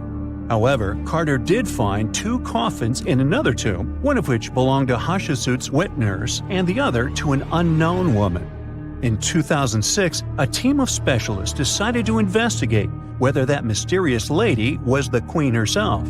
They found a molar tooth in a wooden box with Hatshepsut's name on it, and when they compared it to a gap in the mummy's mouth, it was a perfect match. Ramses II was a pretty impressive ruler, but it was his mummy that eventually made history. Now, we don't hear too much about his daddy. Okay, I'll stop.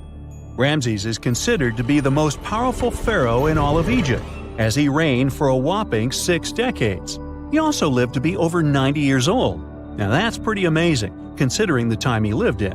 Ramses II supposedly had over 100 offspring too. Talk about a big family. When he passed away, his body was originally buried in the Valley of the Kings, but some sneaky guys tried to rob his tomb of all his treasures. Officials back in the day weren't having any of that though, so they moved his body to a secret location to keep it safe. Fast forward to the 1800s, and Ramses II's mummy was discovered along with a bunch of other rulers and important officials. But it wasn't in the best condition, so archaeologists flew it to Paris to get it, pampered. Problem was, he couldn't just be transported into another country. The only solution available was to give Ramses II his own passport. His occupation was listed as king, and the document even featured his photo. Most mummies aren't necessarily known for having the most hydrated skin. But that of an ancient woman, also known as Lady Di, proves otherwise. No, not that Lady Di. This wealthy lady from ancient times was discovered in an ornate tomb in 1971, and she looked fabulous, if we can say so about a mummy. Thanks to the special conditions in her tomb, like the moisture in the environment and the lack of oxygen, her body was almost perfectly preserved. Her skin was soft, her hair was on point, and she was still flexible. The museum that now proudly displays her mummy also shows a ton of fancy items that were buried with her, like dinnerware and musical instruments. Archaeologists investigated the mummy further and discovered that she passed away from a heart attack at around 50 years old. Even though it hasn't been around for over 2,000 years, Lady Di is still making history. The mummy of Otzi the Iceman was discovered in the Alps in 1991. Austrian authorities initially thought he was a modern mountaineer because he was so well preserved. Turns out, he was actually from the Copper Age. He was found in a mountain pass over 10,000 feet above sea level. Through studying his mummy, we've learned so much about life in Copper Age Europe. For example, we know that he was a native of Central Europe and enjoyed eating meat. He also suffered from arthritis, narrowing arteries, and intestinal problems. But he likely used acupuncture and medicinal herbs to treat these conditions. And apparently, he was pretty handy with tools. He sharpened them just days before his untimely demise. Who knows if he was expecting trouble or just getting ready for some routine work. Now, King Tut and his story is most likely the one that made all mummies famous. This pharaoh passed away at the young age of 19, more than 3,000 years ago. But his mummy is still one of the most well-known in the world. When his tomb was opened in 1922, people went wild because it was still intact, unlike many other royal tombs. It had some seriously blinged-out coffins, including one made of solid gold.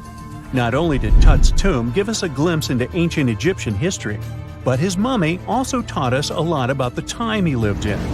DNA analysis helped identify his parents and revealed that the pharaoh had a rare bone disorder that might have made walking a bit tough. Now, Ginger is most likely one of the coolest mummies you'll ever hear about.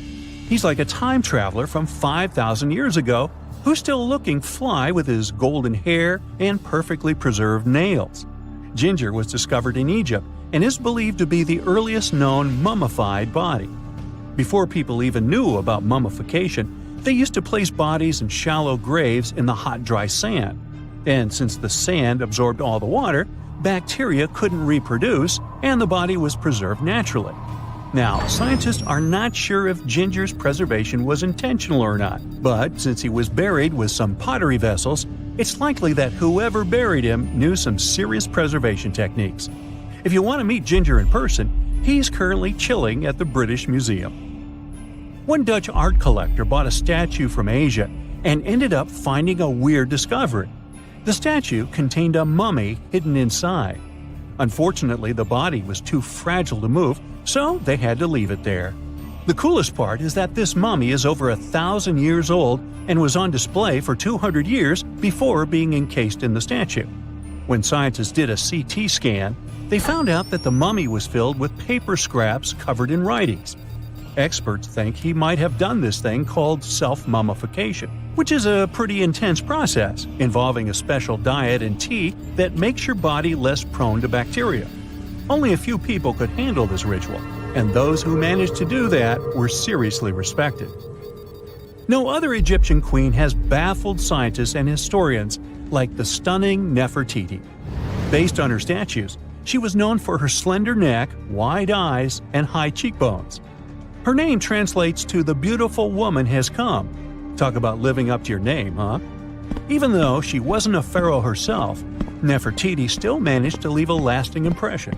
Written records suggest that, as a wife and queen, she held an incredibly influential role. Because of her power, she was indeed admired, but she also managed to make quite a lot of enemies throughout her life. She was also related to King Tut, but not biologically. Rather, she was his stepmother. So far, locals have yet to identify her mummy, but that may soon change. A local Egyptologist who has been busy excavating tombs in the Valley of the Kings has found 2 mummies that he believes could be Nefertiti and her daughter. According to specialists, we may soon finally get a definitive answer about the identity of these 2 mummies. And if one of them does turn out to be Nefertiti, we could be in for a real treat. DNA analysis and CT scans of the mummy could give us the most complete and accurate image of the queen that we've ever seen. It's crazy to think that we've only scratched the surface of what lies beneath modern-day Egypt. Nefertiti ruled during a time of great power and prosperity in Egypt, but unfortunately passed away in a period of social turmoil, leading to her gravesite being lost. Now, where's my mummy? Most people know that pyramids were built as grand tombs for the pharaohs, designed to ensure they had a smooth journey to the afterlife. The Great Pyramid of Giza, for instance, was constructed for the pharaoh Khufu. But what most people don't know is that this whole pyramid building trend started right here with the step pyramid of Djoser about 4,700 years ago. This massive structure was built for Pharaoh Djoser, a ruler from Egypt's 3rd dynasty. It rises 7 layers high above the ground and stands about 200 feet tall. We think of it today as a phenomenal architectural project, but for ancient Egyptians, the step pyramid of Djoser turned out to be more like a massive experiment, a trial run, if you will, to perfect their building skills before they moved on to even more ambitious pyramids. Reaching new heights is super exciting, but the real mystery is what is going on below the ground. In this pyramid's underground labyrinth, there is a network of tunnels stretching about 3.5 miles long, and some researchers believe these tunnels might have been part of a sophisticated water system that could completely change what we think about pyramid construction. Let's talk about this massive complex located in Saqqara. Surrounding the pyramid, there's what's known as a dry moat, a continuous trench that is up to 164 feet wide and almost 2 miles long. It forms a sort of rectangular shape around the pyramid. This trench has an average depth of about 65 feet. Now, if you were to add up all the earth and rock they dug out to create this moat, it would be about 10 times the volume of the step pyramid itself. For the longest time, people just assumed this trench was nothing more than a huge quarry, a place where they dug up stone and clay to build the step pyramid. Makes sense, right? But when you take a closer look, it doesn't add up. The trench is too narrow and deep to be practical for mining, and its layout doesn't match anything we know about ancient Egyptian quarrying methods. Plus, some sections of the trench are actually covered with a rocky ceiling, which would have made it nearly impossible to use as a quarry. Another theory suggests that the dry moat had some kind of spiritual significance. Maybe it was a sacred place, where souls of nobles gathered to serve the late king in the afterlife. There are even niches in the walls that work as a hint at this spiritual function. But most researchers believe that this purpose likely developed much later, long after the complex was built for Djoser. So, what was the moat really designed for? In 2020, a researcher came up with a pretty intriguing idea. It is possible that this trench was actually designed to collect and manage water, especially after heavy rainfalls. Now, that makes sense when you consider the location. The moat sits in an area that could easily have been flooded by runoff water from nearby plains. This could also explain why the trench wasn't used for new graves until much later when the climate became drier and less prone to flooding. The story becomes even more intriguing, as this trench appears to be part of a larger, more complex hydraulic system within the Djoser complex. It is like the trench has several compartments, carefully carved out of the rock and connected by tunnels. These compartments likely served as a part of a water treatment system, where water would flow from one compartment to the next, getting cleaner as it moved along.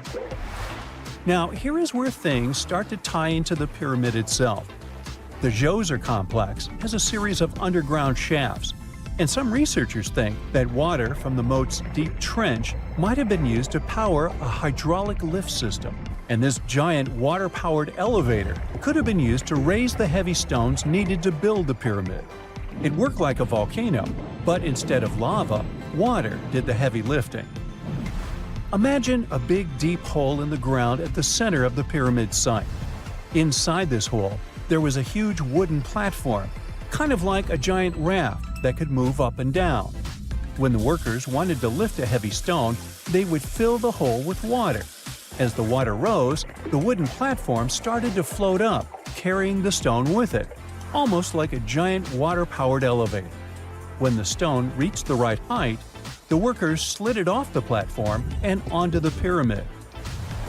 The idea is that water from the deep trench, after being cleaned and filtered, would flow into these shafts. A massive float, possibly made of wood, would then rise as the water filled the shaft, lifting the stones up to where they were needed for construction. Once the stone was in place, they'd let the water out, lowering the platform back down to the bottom, ready to lift the next stone. This fancy hydraulic lift system could have been a game changer, making the whole building process a lot faster and more efficient without using a lot of workforce.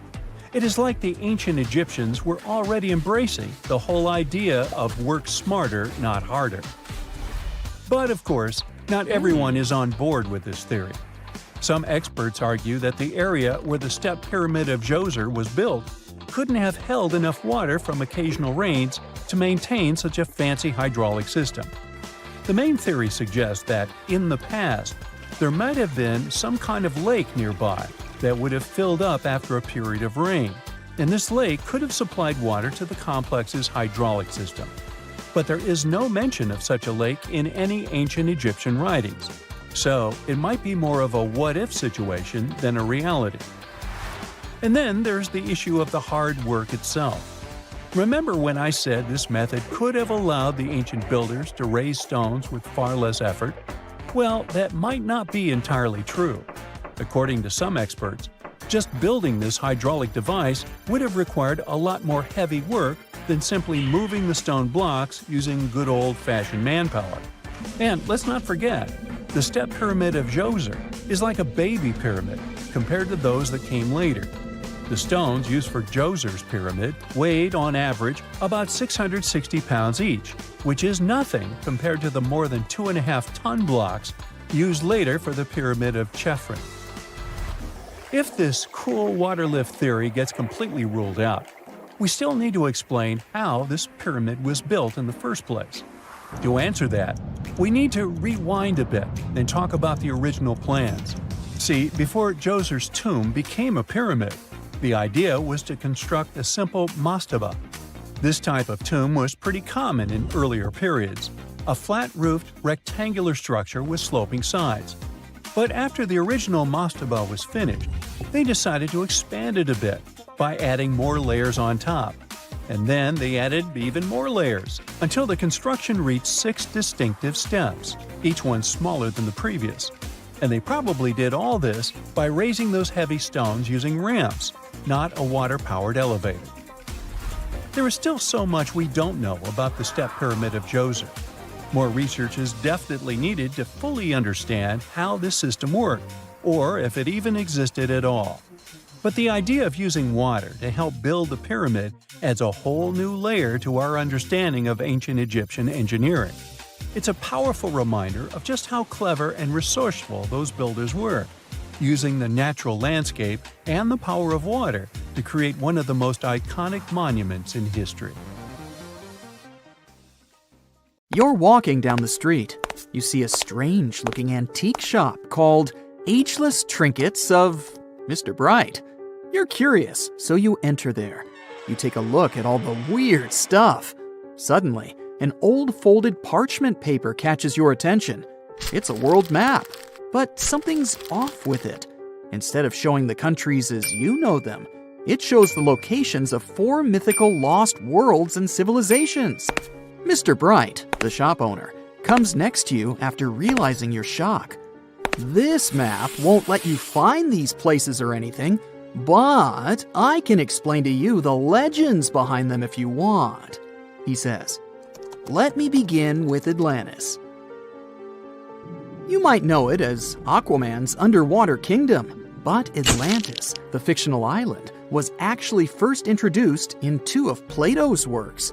According to him, Atlantis was a highly advanced civilization that existed about 9,000 years before his own time, and its story had been passed down by poets, authors, and others.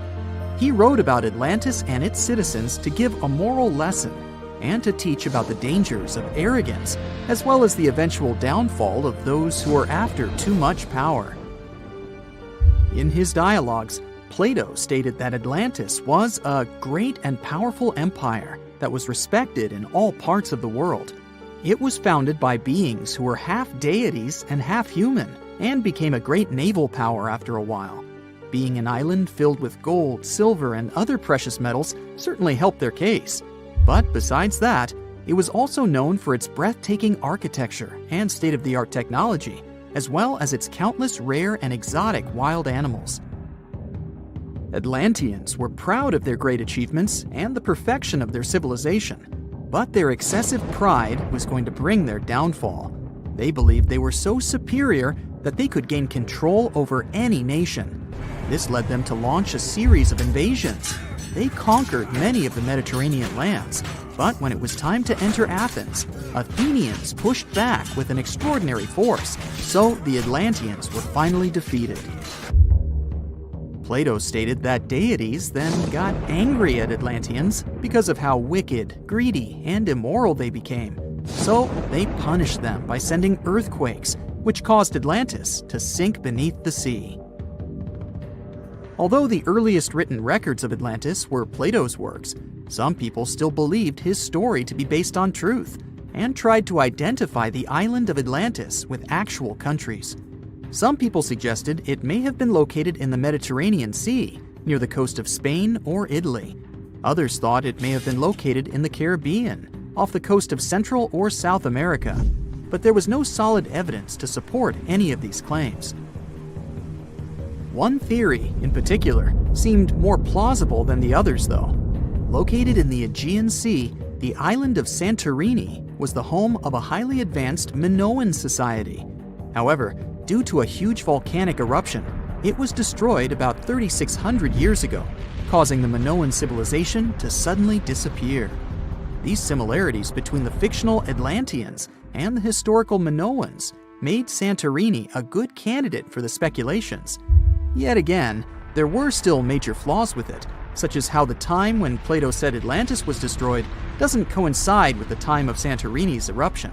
So Atlantis still continues to be regarded as nothing more than a popular legend in the scientific world. Now, let's move toward the northeast direction on the map, Mr. Bright says. According to Celtic Breton mythology, there once was a magnificent city called Ys, also known as Caris, that towered over Douarnenez Bay in France's Brittany region. It was the most wealthy city in the entire Atlantic. It was especially famous for its beautiful gardens and buildings, and its citizens were all living comfortably and happily there. Dahut, who was King Bradlon's daughter in Breton legends and literature, had a deep love for the sea. She begged her father to build a city at the edge of the sea, and that is how the city of Ys was established. Little did she know that she would be the one responsible for the destruction of her father's beloved gift. You see, since the city was surrounded by the sea, it needed to be protected by a dike equipped with floodgates, and these gates could only be opened at low tide. And the only one who had the keys to these gates was the king himself. One day, a handsome red knight arrived at the city, but couldn't pass the gates. Dahut was so taken by him that she wanted to let him in. She knew that her father was the keeper of the only key to the city, so she sneaked into his room and stole it from him. Then she gave it to the Red Knight so that he could enter the city and they could be together. However, the Red Knight turned out to be the Prince of Darkness, and he intentionally left the gate open to the raging sea. The waves soon swallowed all of Ys. King Gradlon was able to escape on his magical horse, but Dahut couldn't. She turned into an evil mermaid who lured sailors into the sea. Today, if you go to Quimper, a city in Brittany, northwest France, you can find the statue of King Gradlon riding on his horse.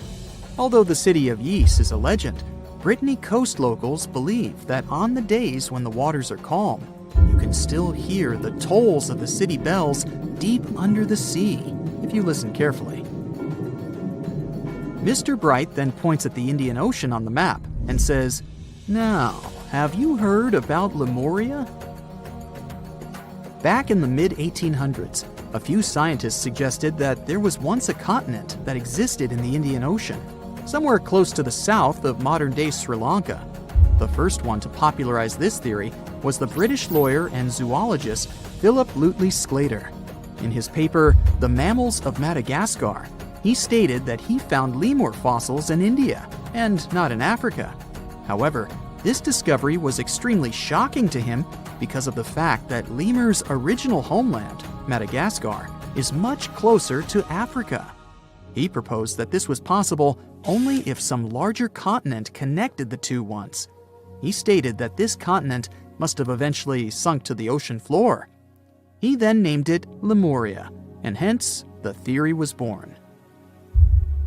People who came after Sclater took his theory a step further and thought that Lemuria was also the home of an extinct race of humans called Lemurians, who had 4 arms and enormous bodies, and were also the ancestors of modern-day humans, as well as lemurs.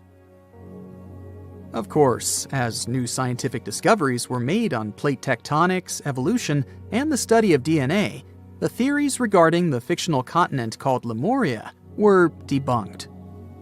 The last fictional land on the map is Agartha, Mr. Bright says.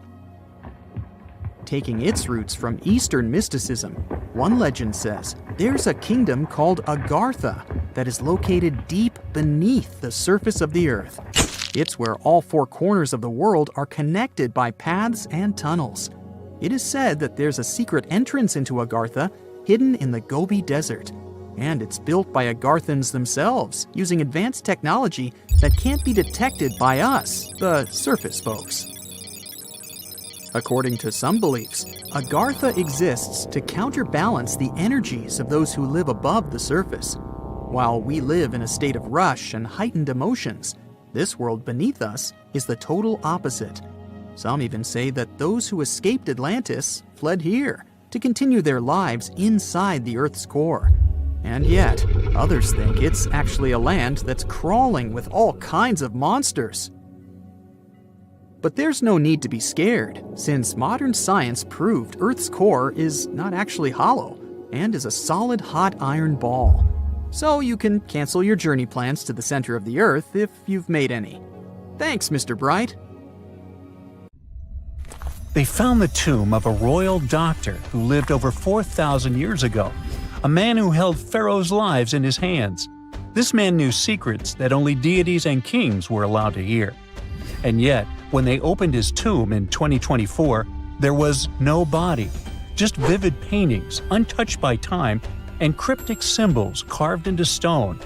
Who was he, and why was he buried with spells linked to a scorpion deity? The tomb was buried deep beneath the sands of Sahara. The doctor's name was Thutmose II. He lived around 4,100 years ago, during one of Egypt's most mysterious turning points, right at the edge of glory and collapse. These were the final days of Egypt's Old Kingdom. The sun still glinted off freshly built pyramids, but the shadows were already creeping in. The pharaoh, Pepi II, had ruled longer than anyone before him, 90 years. But by the end of his reign, the country was cracking. The power was slipping, the regional leaders were rising, and the Nile floods grew unpredictable. In this shaky period, the mysterious doctor thrived. His tomb was discovered by a Swiss-French archaeological team in the shadows of old pyramids. The weirdest part was that when they uncovered his burial chamber, they found no body, no golden treasures either. Unfortunately, the tomb had been robbed long ago. But what remained was something even more fascinating: the words and images left on the walls. The paintings are still vibrant, bright colors that somehow survived all those years underground. The walls show jars, containers, strange abstract patterns, and geometric shapes. And then there are hieroglyphs, lines and lines of sacred script carved with precision, like someone had poured their soul into every curve. These inscriptions revealed who Thutmose II truly was. Turns out, he wasn't just any doctor. He was the conjurer of Serket. Now, Serket was the female deity of scorpions, sacred and terrifying. Egyptians believed she could stop venom, heal bites, and protect the living from toxic elements. The title, Conjurer of Serket, meant Thutmose II was a specialist in treating dangerous stings and bites. And if he got an entire tomb for himself, he may have been Egypt's top expert in those things, a man who healed with both medicine and magic. But that wasn't all. He also held the title Director of Medicinal Plants, a title seen only once before in all of ancient Egypt. That means he knew the healing power of herbs, roots, and oils like no one else. Now, you might wonder, what plants in a huge land of sand? But in reality, ancient Egyptians used herbal medicine that would hold up in some labs today. They created pills, ointments, and inhalers. Most often they chose some active ingredient, a flavor to make it easier to take, and something to deliver it into the body. Sound familiar? And yeah, they didn't have many traditional plants, so some of these ingredients were bizarre by our standards, like using crocodile dung and acacia mixed with honey. They even had formulas for anti-wrinkle creams. And apparently, our mysterious healer was also chief dentist. This title is almost never seen in ancient records. Evidence of Egyptian dentists is incredibly rare. Turns out, our ancient genius didn't just fight stings and study plants. He was also trusted with teeth and jaws, which were actually a huge problem in ancient Egypt. These people may have built wonders, but their teeth paid the price. Ancient Egyptians constantly caught grains of sand in their mouths. They often ate grit-filled bread and raw vegetables, which wore down enamel and caused a horrible condition called attrition. This led to tons of problems, including tooth loss. They had to improvise back in the day. For example, crafting the world's oldest known toothpaste from crushed rock, mint, and pepper, which ironically only made things worse for the gums. Or a toothpaste from things like eggshells, pumice, and natron, a salty mineral used for cleaning. They were also inventing mouthwashes from celery, bran, and herbs to ease the problem. Some mummies were even found with crude metal braces and gold wires attaching missing teeth. Though we're not sure if these were for the living Or was it just a nice little addition added as an afterlife gift? So, Teti Nebi Fu specialized in all these fields. 3 rare titles for one man. Now, back in the day, he must have been admired as incredibly knowledgeable. In a world without modern science, he would have been like a sorcerer who knows how some leaf or bark could save a life. That's why archaeologists believe Teti Nebi Fu wasn't just any doctor. He was, most likely, the royal physician, the one who treated the pharaoh himself. We don't know for sure which king he served. Maybe it was Pepi II, and who knows, maybe that's why the guy lived so long.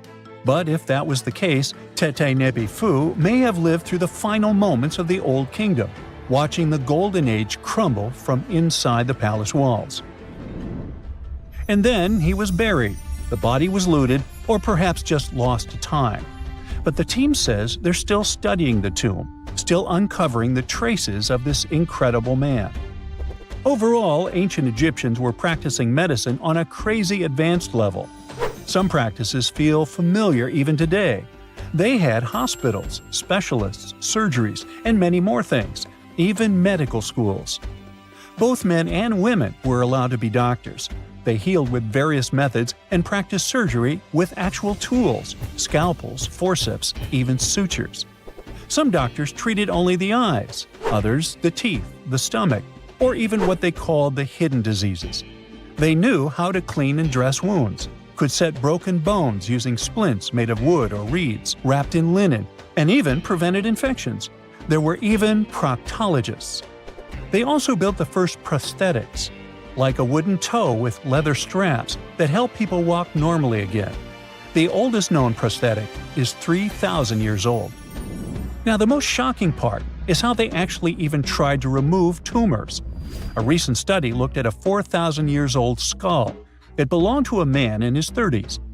There were signs of past tumors, and around 3 of them, there were marks, surgical cuts made with a metal tool. That suggests someone attempted to remove or study them, maybe treatment, maybe an autopsy. There was another skull of a woman over 50 years old. It also showed similar signs, but with healed fractures from an earlier injury, which is amazing because her treatment might have actually been successful. Being a healer in this society meant something powerful. It meant being a priest, a scientist, and a magician all at once. To ancient Egyptians, medicine was a necessary art, and they treated it with as much reverence as they did their deities. That's because they believed that sickness could be both physical and spiritual. So a doctor could recite a spell while applying a salve, and a lot of their treatments worked. The reputation of doctors in ancient Egypt was so strong that leaders from other parts of the ancient world, like Persia, actually sought them out. Even Homer, the Greek poet, once said the Egyptians were the most skilled healers of all. Of course, their understanding of the human body wasn't perfect. For example, they thought the heart controlled thought and emotion. They also didn't know what the brain really did. But their approach, observe symptoms, diagnose, and treat, well, that's modern medicine. Sure, they prayed over the wound, but they also healed it, didn't they? Their most famous physician was Imhotep. That guy was a true polymath, an architect, priest, and a healer who became so revered he was later worshipped as a deity of medicine. Yep, a human who was so cool they turned him into a deity. He lived 2,000 years before Hippocrates, the so-called father of medicine. And yet, some people joke we should drop the Hippocratic Oath altogether and swear an Imhotepic Oath instead. These people weren't just laying the foundations of pyramids, they were laying the foundations of healthcare. When you hear the word mummy, you might get a chill down your spine. That's because most of us associate this word with those creepy characters we've seen in some scary movies.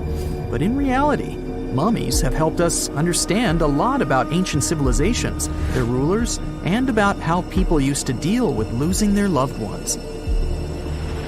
The people most famous worldwide for their mummies are the ancient Egyptians. They believed that some sort of existence after passing away was possible, if certain conditions were met. That's why they insisted on preserving the human body through the process of mummification and placing the mummy in a furnished tomb, kind of like giving it a fully functioning apartment of its own. Why did they believe in this? Well, because they were deeply connected to their natural environment for the most part. They saw the natural cycles around them, like how the sun rose every day, followed by the moon, or how new life was always sprouting from plants, even after they had wilted away. They also believed that the powerful spirit Osiris, who represented the cycle of passing away and resurrection, played a role in this process. To prepare for the afterlife, the ancient Egyptians followed certain rituals, like mummification, which involved using materials like honey, resins, and incense to preserve the body. There's no other mummy more popular than that of King Tut. He was a young pharaoh who ruled over 3,000 years ago in Egypt. The problem with discovering ancient royal tombs is that most of such burial sites were previously robbed. People knew ancient rulers had been left with many valuable belongings, so those locations became vulnerable to thieves. When King Tut's tomb was opened in 1922, people were excited because it had not been robbed, like many other previously discovered royal tombs. That's how well hidden it was. Inside, his mummy was encapsulated in a total of 3 coffins, including one made of gold. The objects found in his tomb showed us what ancient Egypt was like, and studying his mummy also helped us learn about the culture and practices popular at the time when he passed away. We also learned about his family by looking at his DNA. Scientists were able to discover that he had had a disease called malaria and a problem with his foot that might have made it hard for him to walk. Ramses II was another pharaoh in Egypt who ruled for 68 years, which was quite a lot back in the day. He was known for his expansion campaigns and building projects. Many objects from his time as a ruler still exist today, including a large statue of him. Ramses II was about 6 feet tall and lived to be about 90 years old. After looking at his mummy, scientists concluded that he may have had a medical condition that affected his spine. Now, remember those thieves I mentioned before? They are probably the reason why Ramses II ended up in a plain coffin in a secret collection of royal mummies at Deir al-Bahari, which was rediscovered in 1881. Thankfully, archaeologists were able to identify him because his journeys had been recorded on his wrappings. The process was really tedious too. In fact, in ancient Egypt, the mummification process could take a staggering 70 days to complete. A special person would say a very specific speech while delicately handling the body and drying it out using a type of salt called natron. They also used linen and resin to make the body look more lifelike and to wrap it in cloth. The tomb was equally as important for ancient Egyptians. The walls of King Tut's tomb, for example, were adorned with intricate artwork that depicted his journey to the afterlife, from his burial procession to his passage through the underworld. The ancient Egyptians believed that everyone made this journey after passing away, and they filled their tombs with items and paintings to help the person in their spiritual travels. Additionally, the walls of the tomb were decorated with spells from a special book, which contained a collection of poems that the Egyptians believed would help people reach the afterlife. And speaking of how important this journey was, people also placed food in these ancient tombs. In King Tut's tomb, archaeologists discovered 36 jars of vintage beverages and 8 baskets of fruit, which were believed to be left there to help him in his journey to the afterlife. The Egyptians believed that traveling to the afterlife took a really long time, so they left a lot of supplies, such as food and water, to sustain their loved ones. Pharaohs also generally had numerous luxurious garments and beautiful jewelry in their tombs to ensure that they would have a fashionable journey. These items included various types of linen clothing, such as tunics, scarves, gloves, and headdresses, as well as a lot of gold jewelry with precious stones, like bracelets, buckles, pendants, necklaces, rings, and even precious depictions of insects for protection. Some were also deposited with fans made from ivory and ostrich feathers to keep them cool in the afterlife. Some ancient rulers were even placed in their forever apartments along with boats. For example, Pharaoh Khufu built the Great Pyramid at Giza as his tomb, and a large ship was found inside. King Tut, however, was buried with multiple boat paddles, but no actual boat. Instead, he had 3 chariots and numerous walking sticks made of precious materials, perhaps indicating he'd rather travel to the beyond by land, not by water. Amongst the most interesting objects found near ancient mummies are bottles of oils and perfumes. If rulers were supposed to be fashionable, why not smell nice too, right? Also, some of them had some ancient kinds of board games, most of them made out of precious materials like gold or ivory. One of those games was called Senet. It was very popular amongst the ancient Egyptians and very similar to modern-day chess. The ancient Egyptians may have the most famous mummies out there, but they weren't the first to invent the procedure. In fact, it all started in South America with an ancient civilization named the Chinchorro. As far as we know today, these people were the first to mummify their loved ones that had passed away. They did it somewhere around 2,000 years before the Egyptians started their own rituals. Sure, we can tell a lot about ancient rulers by studying these mummies, but until recently, we had no idea what they really looked like during their lifetime. Not so long ago, though, some very special mummy paintings were found by archaeologists studying ancient Egyptian objects. These mummy portraits are highly detailed paintings of individuals that were made while they were still alive. Such paintings were often painted on wood, as opposed to the classical portraits we all know about, which are painted on canvas. They are known for their realism and beauty, and have even been used by researchers to diagnose diseases by comparing them to the corresponding mummies. Some of these portraits also include depictions of jewelry, which was later found on the mummies. The recent discovery of these mummy portraits in Central Egypt is significant, as it marks the first time in over a century that such paintings have been found. Mummies appeared all around the world naturally, too. Mummification can occur without people intervening because of natural conditions, like extremely cold or hot environments, places with a lack of oxygen, or accidental exposure to chemicals that preserve the body. These conditions don't allow bacteria to grow, resulting in the body remaining more or less intact. Famous Otzi was one of these mummies. We know today he was a man who lived around 5,000 years ago in Europe. But upon his discovery in the Alps in 1991, Austrian authorities initially believed that he was a modern mountaineer because of how well preserved the body was. However, after the Iceman was removed from the glacier, it was determined that he was actually from the Copper Age. At some point in its long and very interesting history, our dear planet Earth was sort of snoozing, just doing its planetary thing, spinning around the sun. And then, bam, life starts getting fancy. Plants and animals start strutting their stuff, showing off their complexity. Fast forward a bit, about 65 million years ago to be exact, and a cosmic disaster strikes, or at least that's what we presume.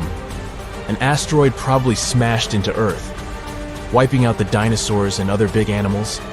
We can't pinpoint specifics about the asteroid, but we do know that it was extremely large and it crashed into our precious planet, creating a dusty mess that settled everywhere. You can still find remnants of that dust layer in sedimentary rocks today. If you dig beneath it, you'll uncover a whole bunch of fossils. These prehistoric creatures were living it up before the asteroid crashed the party. Think of it as the planet going on a cleaning spree, leaving a bunch of empty spaces waiting to be filled. And guess who took the opportunity? Mammals! These furry little critters were the ones to rise to fame. But why is it that this disaster became such a great opportunity for mammals? It's pretty simple, actually. With no big bullies around, they grew, multiplied, and had a population expanse. All kinds of mammals joined to fill in the blanks. Primates, rodents, basically, the whole furry gang. We're talking about placental mammals, marsupials, and even egg-laying mammals, adding some serious variety to the mix. We like to think of primates as our closest relatives here on Earth. What's their story? Well, around 63 million years ago, just a couple of million years after the dinosaurs' final dance, the primates decided it was time for a family reunion. They split into two groups, the dry-nosed primates, who became the cool monkeys and apes we know today, and the wet-nosed primates, who went off to become lemurs and aye-ayes, hey-hays. The fun didn't stop there. About 58 million years ago, the dry-nosed primates began their own little mission. One special guest called the tarsier, arrived on the scene, featuring big eyes that were perfect for late-night shenanigans. This tarsier took a different path from its primate relatives, embracing its unique niche and evolving separately. To this day, the tarsier is the only primate that feeds exclusively on meat. These little guys have a taste for insects, small birds, rodents, and even lizards. But that's not all that makes them unique. Their eyes are twice the size of their brains. Also, their heads can do a full 180-degree spin, just like an owl. Because of their features, the tarsiers are the true kings and queens of the night. With their superpower of ultrasonic tracking, they can spot their prey instantly. Plus, their legs and feet are like springs ready to launch them into action. They've got this special ankle bone called the tarsus, which gives them those epic leaping skills. Hence the name, if you were wondering. But let's leave these little critters to rest and get back to our story, shall we? About 55 million years ago, the Earth cranked up the heat, literally. This sudden hot pod was a bit too much for many deep ocean dwellers and plants to handle, and they bid their farewells. But hey, every goodbye is an opportunity for something new, right? The oceanic mammals known as cetaceans, saw their chance and took it. They splashed into those empty niches, becoming the rulers of the sea. In this category of creatures, you can find the blue whale and the dolphin. A special primate guest made an appearance around 47 million years ago. Scientists now affectionately call the fossil of such a creature Ida. This little wonder caused quite a stir, initially hailed as the missing link in human evolution. But here's the hilarious part. It turned out Ida was not one of us dry-nosed primates, but a cheeky wet-nosed one. Moving forward to 40 million years ago. This is when another big event happened in the primate world. The New World monkeys, our distant cousins, decided to take a different path and branch off from our lineage of Old World monkeys. They packed their bags and set off to conquer South America, where they're still living it up today. What's the difference between the two, you might ask? Well, one crucial thing that sets them apart is the fact that the Old World monkeys had nostrils that pointed downwards. Around 25 million years ago, another troop of apes entered the scene, and these guys had something special, the lack of a tail. These unique creatures would go on to become our closest relatives. We're talking apes and great apes, the cool gang who share a whole lot of genetic similarities with us. The first ape to break free from the monkey madness was the gibbon. About 18 million years ago is when this little acrobat swung into the picture. A few million years later, the great apes made their grand entrance too. Orangutans were the pioneers, venturing into the wilds of southern Asia. We're getting closer and closer to the present. It was 7 million years ago when the great apes took a major fork in the evolutionary road. One path led to our ancestors, the future Homo sapiens, and the other path led to chimpanzees and bonobos. These two primate branches remained united for a few million years before finally going their separate ways. 5.6 million years ago, a game-changing ape called Ardipithecus made its way into our evolutionary history. It had a special talent, bipedalism. That's right, this was one of the first apes to walk on 2 feet, probably making its primate buddies raise an eyebrow or two. The real showstoppers, however, arrived around 4 million years ago, the Australopithecus crew. These were the earliest members of the Hominina hominina subtribe, our tribe. What made them so special? Well, probably the fact that they brought some serious tools to the game. Stone tools, to be precise. It seems that at some point in their evolution, these clever primates started using stones to make their lives easier. Now here comes a crucial turning point in our story. About 2 million years ago, our ancestors faced a food shortage. Survival of the fittest was the name of the game, and two strategies emerged. Group 1 went for stronger jaws, allowing them to chomp on tough foods like nuts. Group 2 had a different idea. They opted for weaker jaws, but bigger brains. They wanted access to a wider range of food options. Obviously, the bigger-brained group took the prize. And here's where our gang comes into play. Around 2.5 million years ago, a type of primate also known as handyman made its mark on history. These clever beings had larger brains and knew how to put those neurons to good use. About 1.9 million years ago, a new star emerged, Homo erectus. These creatures not only walked upright, but also had brains that were almost twice the size of the handyman's. They took the world by surprise, becoming the first of our direct ancestors to venture out of the African continent. They even knew how to tame fire. Approximately 700,000 years ago, the world witnessed a culinary revolution. The earliest evidence of cooking appeared. And around 500,000 years ago, our ancestors decided it was time to become a bit more fashionable, donning the first evidence of clothing. Our very own species came to be just 300,000 years ago. Told you we were late to the party. But the world was never the same after the appearance of Homo sapiens, the anatomically modern humans. Alongside our other relatives, we emerged, ready to conquer the world with our innovative minds and complex societies. The exact path of our evolution remains a bit of a mystery. But what we do know for sure is that Neanderthals joined the party around at some point too. As Homo sapiens flourished, so did our capacity for language. Modern speech is believed to have emerged almost hand in hand with our species. We started expressing ourselves, sharing stories, and shaping the world with our words. So, there you have it. It took 13.8 billion years of cosmic history for humans to make their entrance. Think about it. 99.998% of the time since the Big Bang, we weren't even around. Our species, Homo sapiens, is the toddler of the Earth's family, existing for just the tiniest fraction of the universe's timeline. Yet, in this blink of an eye, we've managed to unravel the entire story that led to our existence. The story won't end with us. It's an ongoing saga, still being written with every passing moment. Secant, cosine, tangent, sine, 3.14159. Yeah, that was the cheer we heard coming from the trigonometry club back in the day. For the rest of us in math class, terms such as sine, tangent, and pi were just bewildering. Who invented these and why? Was their only purpose to make it harder for students? Well, not quite. Trigonometry was invented by the ancient Egyptians. They needed this knowledge to construct pyramids, and they did a pretty good job too. The Great Pyramid in Giza still stands today, some 4,500 years after it was built. No recalls either.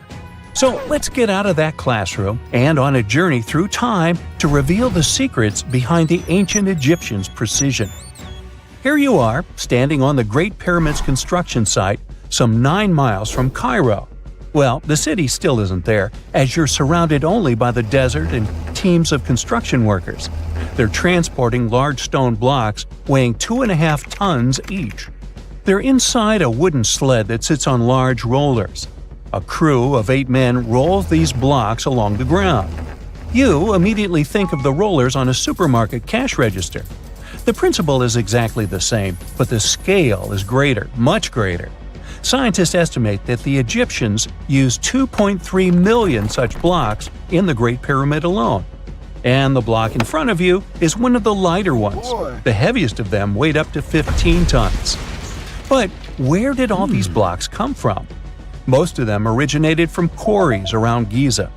It's not that impressive, you think, but wait until you hear how ancient engineers transported the granite used in construction over 500 miles to the pyramid. There were no railways or highways back then, but the mighty Nile was always there.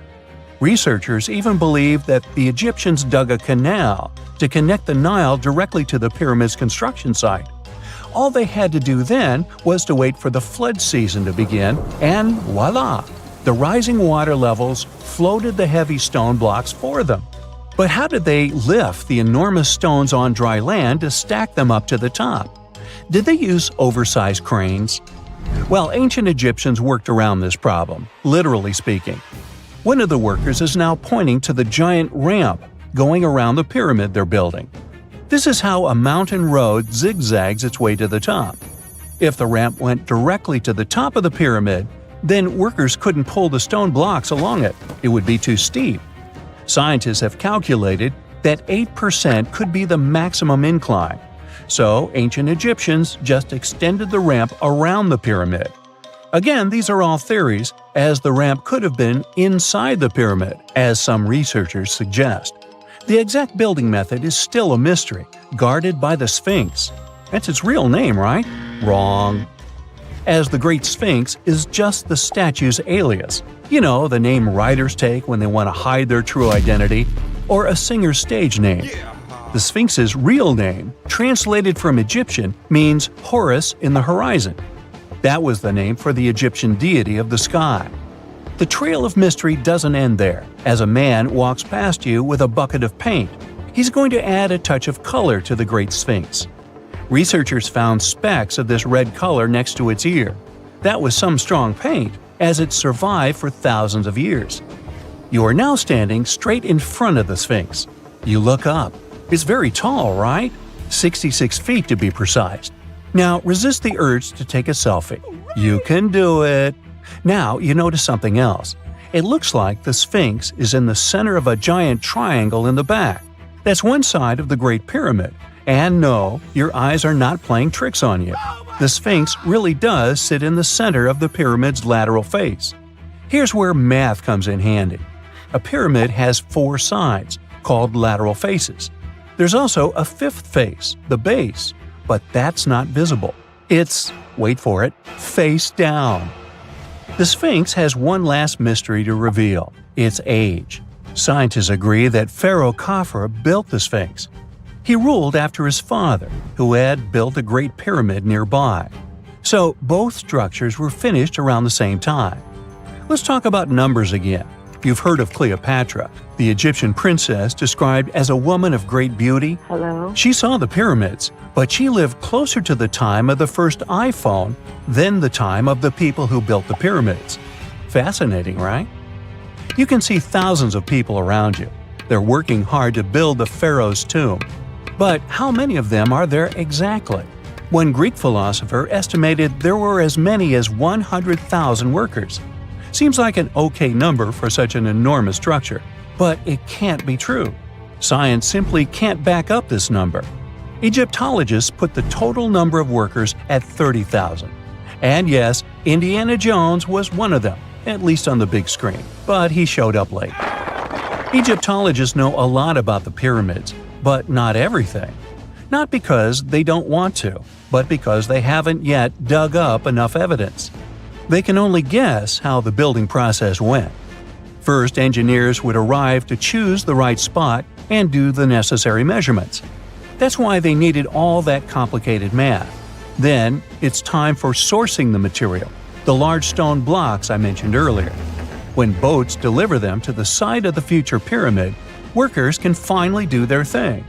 They operated in smaller groups, but there were at least 2,000 of them chiseling and carving away at any given time. Sounds like a typical construction site today? Well, that's because it is, just thousands of years ago. It's amazing what ancient Egyptians were able to achieve with just copper and stone tools. The pyramid is now complete in front of you. But is it the same pyramid we see today? Why is this structure shining bright in the desert sun? Isn't it supposed to be a dusty yellow color? Well, no. Human activity and the elements have completely stripped the outer layer of stones over time. Expert craftspeople polished these blocks using nothing but stone and sand. The end result was a smooth and shiny rock. On the day it was completed, the Great Pyramid of Giza was a perfect triangle of light.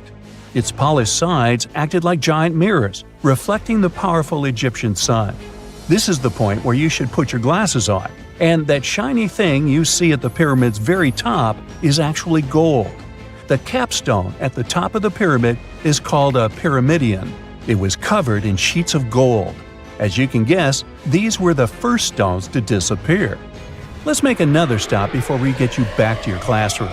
We travel to the British Isles, and no, Stonehenge isn't our destination. It is Newgrange in County Meath. Scientists estimate that the ancient peoples of Ireland built this stone monument around the year 3200 BCE. This makes it older than both Stonehenge and the Great Pyramid in Giza. The function of the circular mound in Newgrange is the same as the one of the Great Pyramid and equally mysterious. The estimated amount of loose stone present in the valley is over 220,000 tons. And it's not just randomly thrown on a pile. The order in which the stones are set makes the structure water-resistant. That would explain how Newgrange had survived for so long. Kinda makes you want to splash out the cash for that waterproof phone case, huh? Well, you're back in your school desk, but today's math lecture is the last thing on your mind. You're thinking about how great the Egyptian pyramids are, and if we have something similar today. It turns out modern engineers are just as impressed with the Great Pyramid as you are. There's a glass pyramid sitting in the main courtyard of the famous Louvre Museum in Paris. The panorama of San Francisco wouldn't be complete without the 48-story Transamerica Pyramid. But Las Vegas went the furthest. There we find the Luxor Hotel. It's so big that it's the third largest pyramid on the planet. And guess what's in front of it? Yup, a replica of the Sphinx. It's 110 feet tall, 2 stories higher than the one in Giza. Yeah, everything's bigger in Vegas. There's this interesting ancient site near St. Louis, Missouri, that a lot of people don't know about.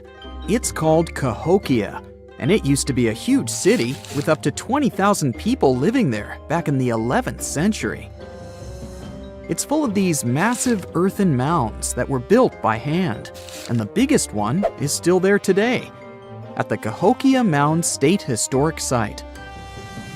Even though we don't know everything about this civilization, researchers have been able to piece together some information from the remains they've found.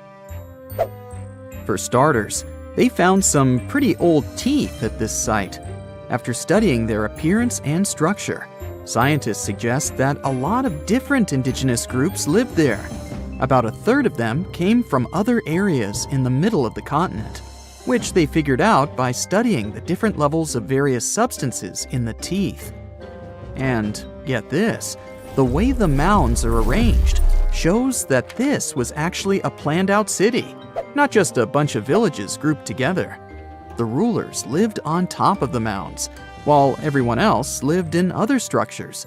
It's amazing to think that they were doing things like farming, hunting, logging, pottery, and weaving, all within this one giant city.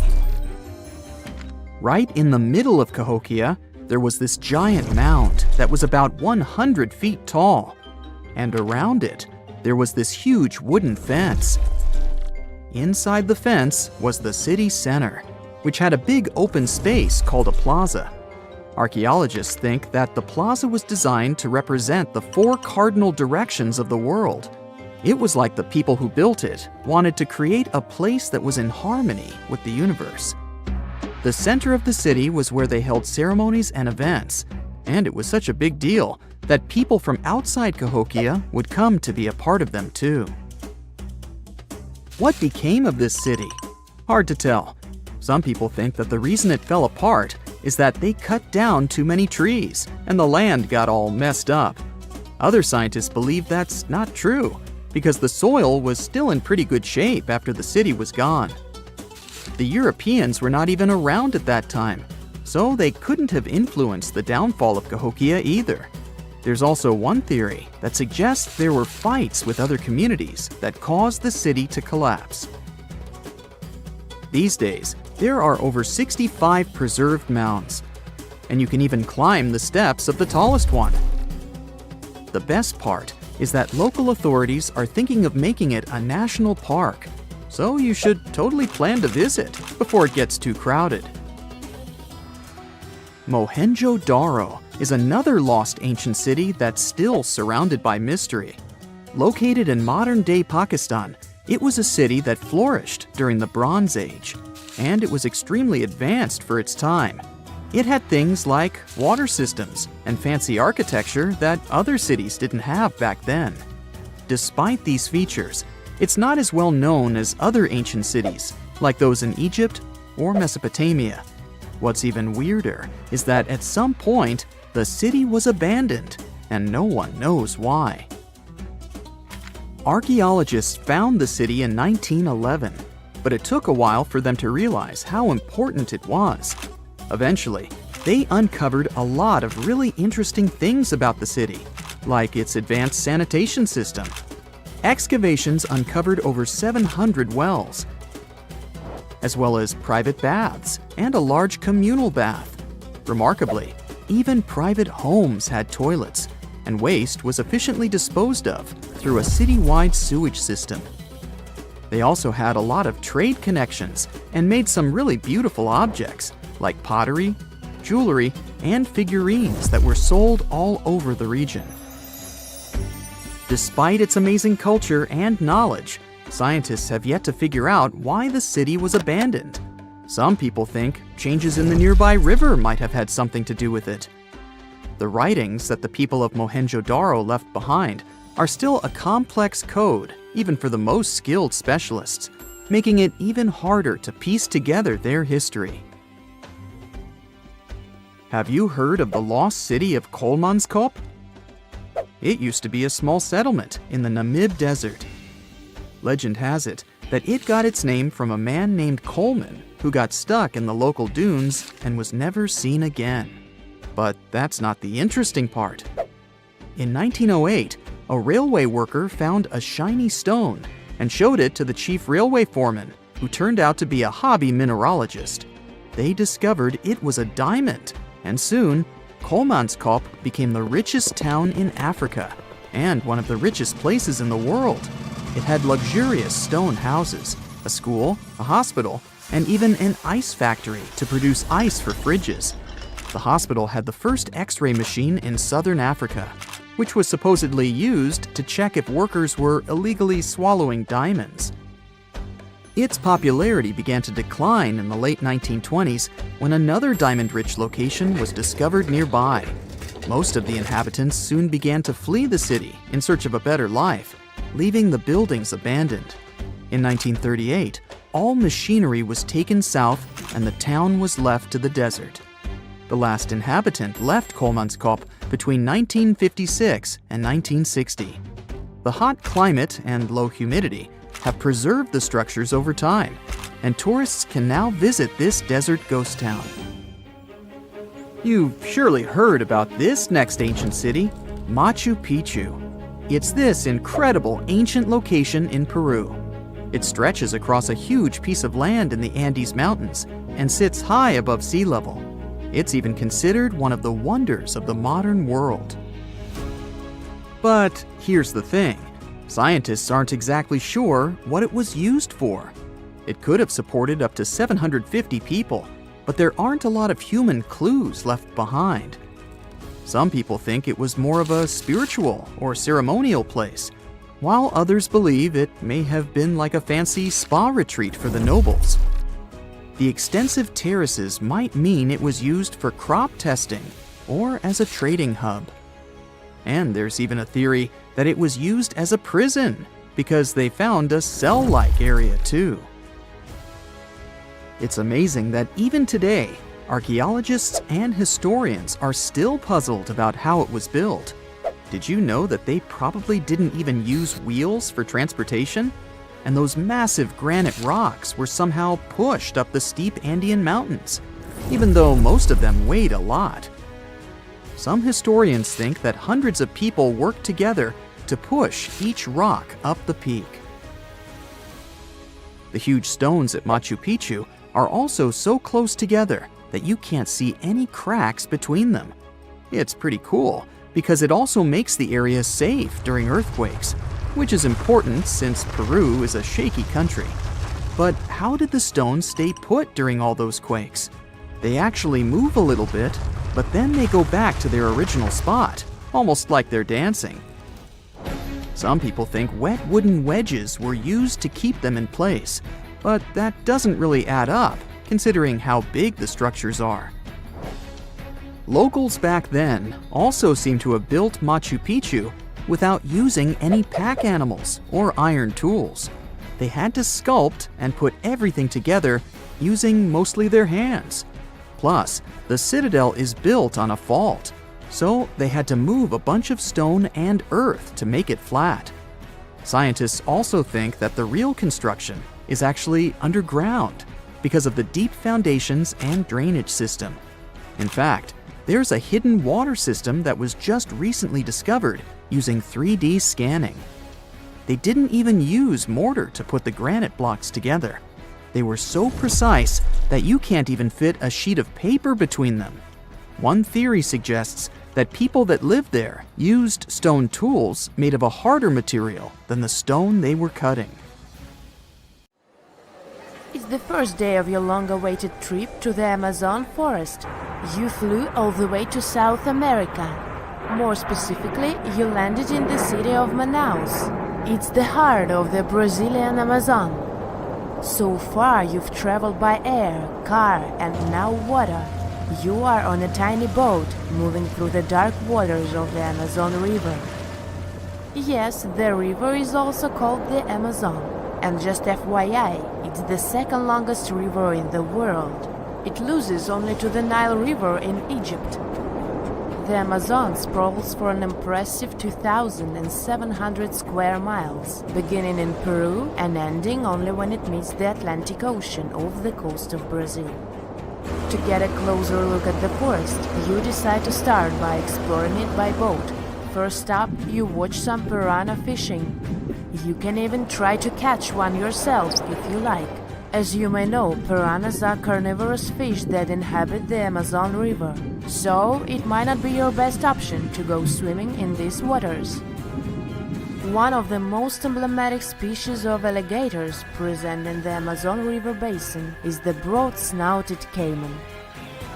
It looks pretty much like a regular alligator, except for the fact that it has a yellow chin. Your guide leaves the boat and searches the water to show you a caiman up close. He also tells you of another legendary creature that lives in the dark waters of the river, the pink dolphin.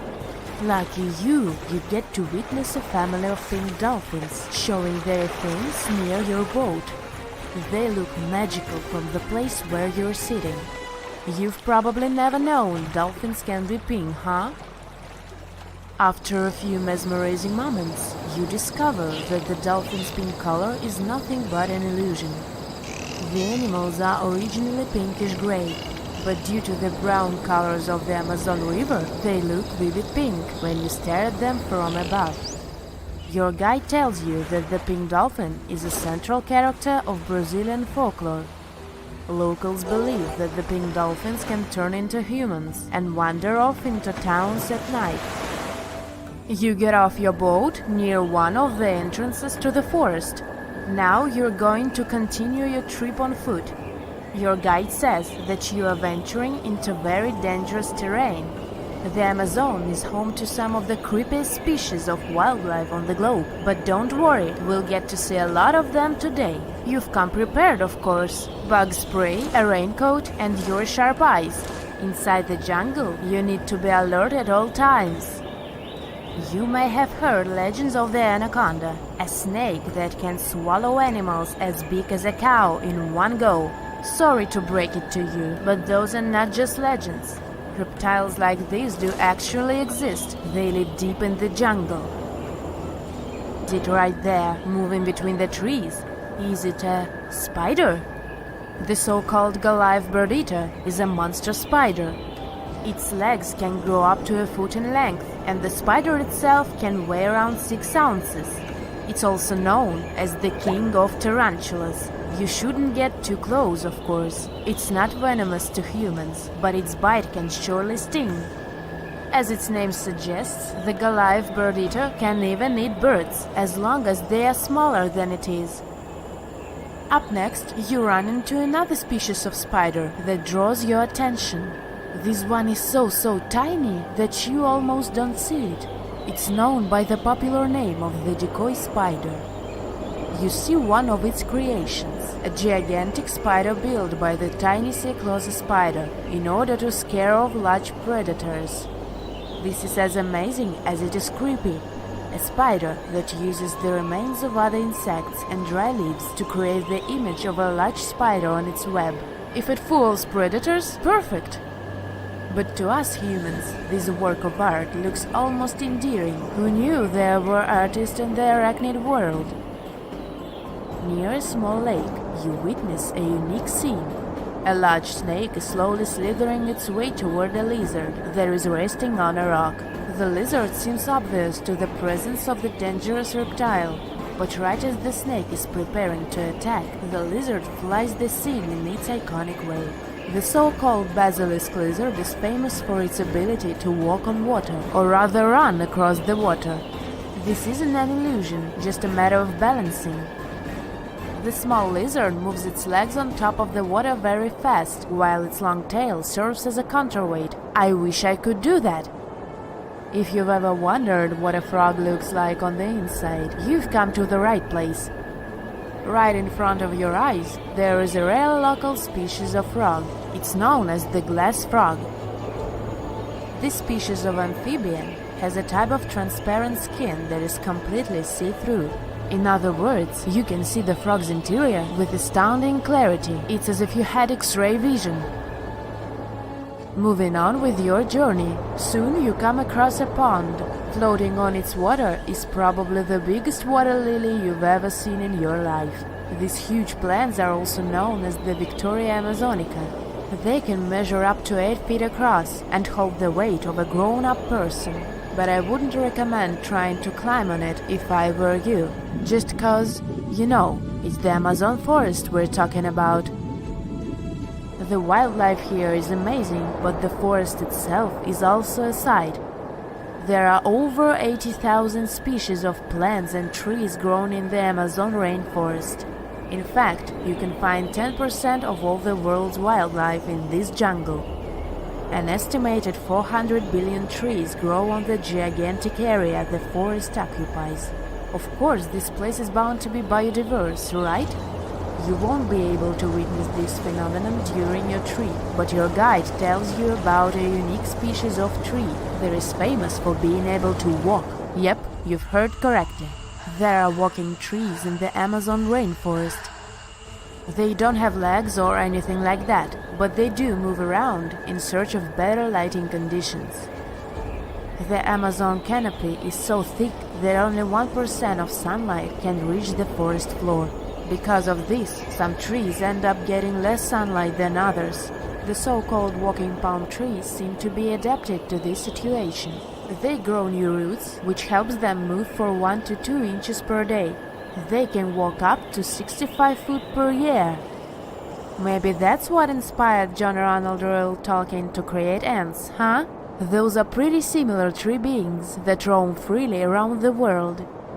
I kid you not, it's not only wildlife that inhabits the Amazon. Actually, over 30 million people live in the forest. And there are also ancient settlements that scientists believe to have been thriving there. And I'm not talking about El Dorado, that's just a myth. But in 2018, a groundbreaking study showed that up to 1 million people probably inhabited the Amazon. Between 1250 and 1500 CE. Can you imagine that? Working alongside local indigenous people, researchers from the University of Florida found several mounds in the Amazon. Besides these mounds, they also discovered interesting ditches and geoglyphs. After mapping all of these recurring mounds, scientists understood that this was a sign of an ancient settlement. They found remnants of carefully designed walls centered around plazas. This could only mean that these ancient cities were big. and could host hundreds of thousands of people. These findings brought back the idea that the Amazon could have been home to thriving civilizations way before the Europeans arrived there. But rather than cities drenched in gold, they were simply well-developed agricultural societies. A gruesome discovery took place in Egypt some years ago. You want to hear about it? 16 human hands, carefully buried in 4 eerie pits. They didn't look too much like human hands at first, since they were abnormally large, but they were. Weirdly, there were only right hands. No left hands were in sight. It turned out that it points to the practice of an ancient dark ritual. Old Egyptian art and tales talked of a ceremony where warriors would present the right hand of their adversaries as proof of victory and ask for gold in return. Egyptians believed in the afterlife, so cutting off someone's hand meant you cut off their power eternally. Guaranteeing this type of defeat was interesting to the winning party. Here, the fight was between Egyptians versus Hyksos, who lived in what was once known as Canaan.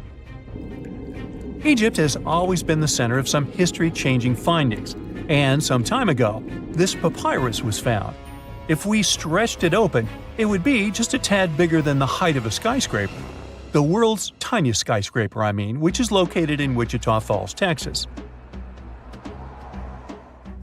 When humans didn't write on their notes app, they wrote on this thing, made from the medulla of a papyrus plant. Around 2,000 years ago, ancient Egyptians wrote something reminiscent of a book where they describe most of their funerary traditions and their visions of the afterlife.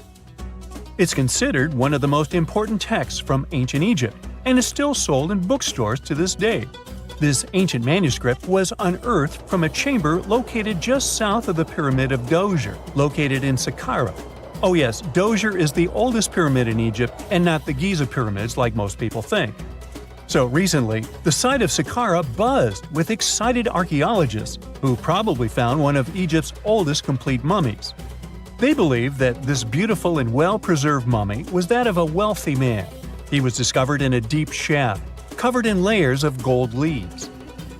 There are many symbols that show he was an important and wealthy man, like the band he wore on his head, the bracelet on his chest, and the fact that he was embalmed with a tunic, which was reserved for Egypt's finest. The most exciting part of the entire discovery was finding the resting place sealed with mortar, just as the ancient Egyptians had left it 4,300 years ago.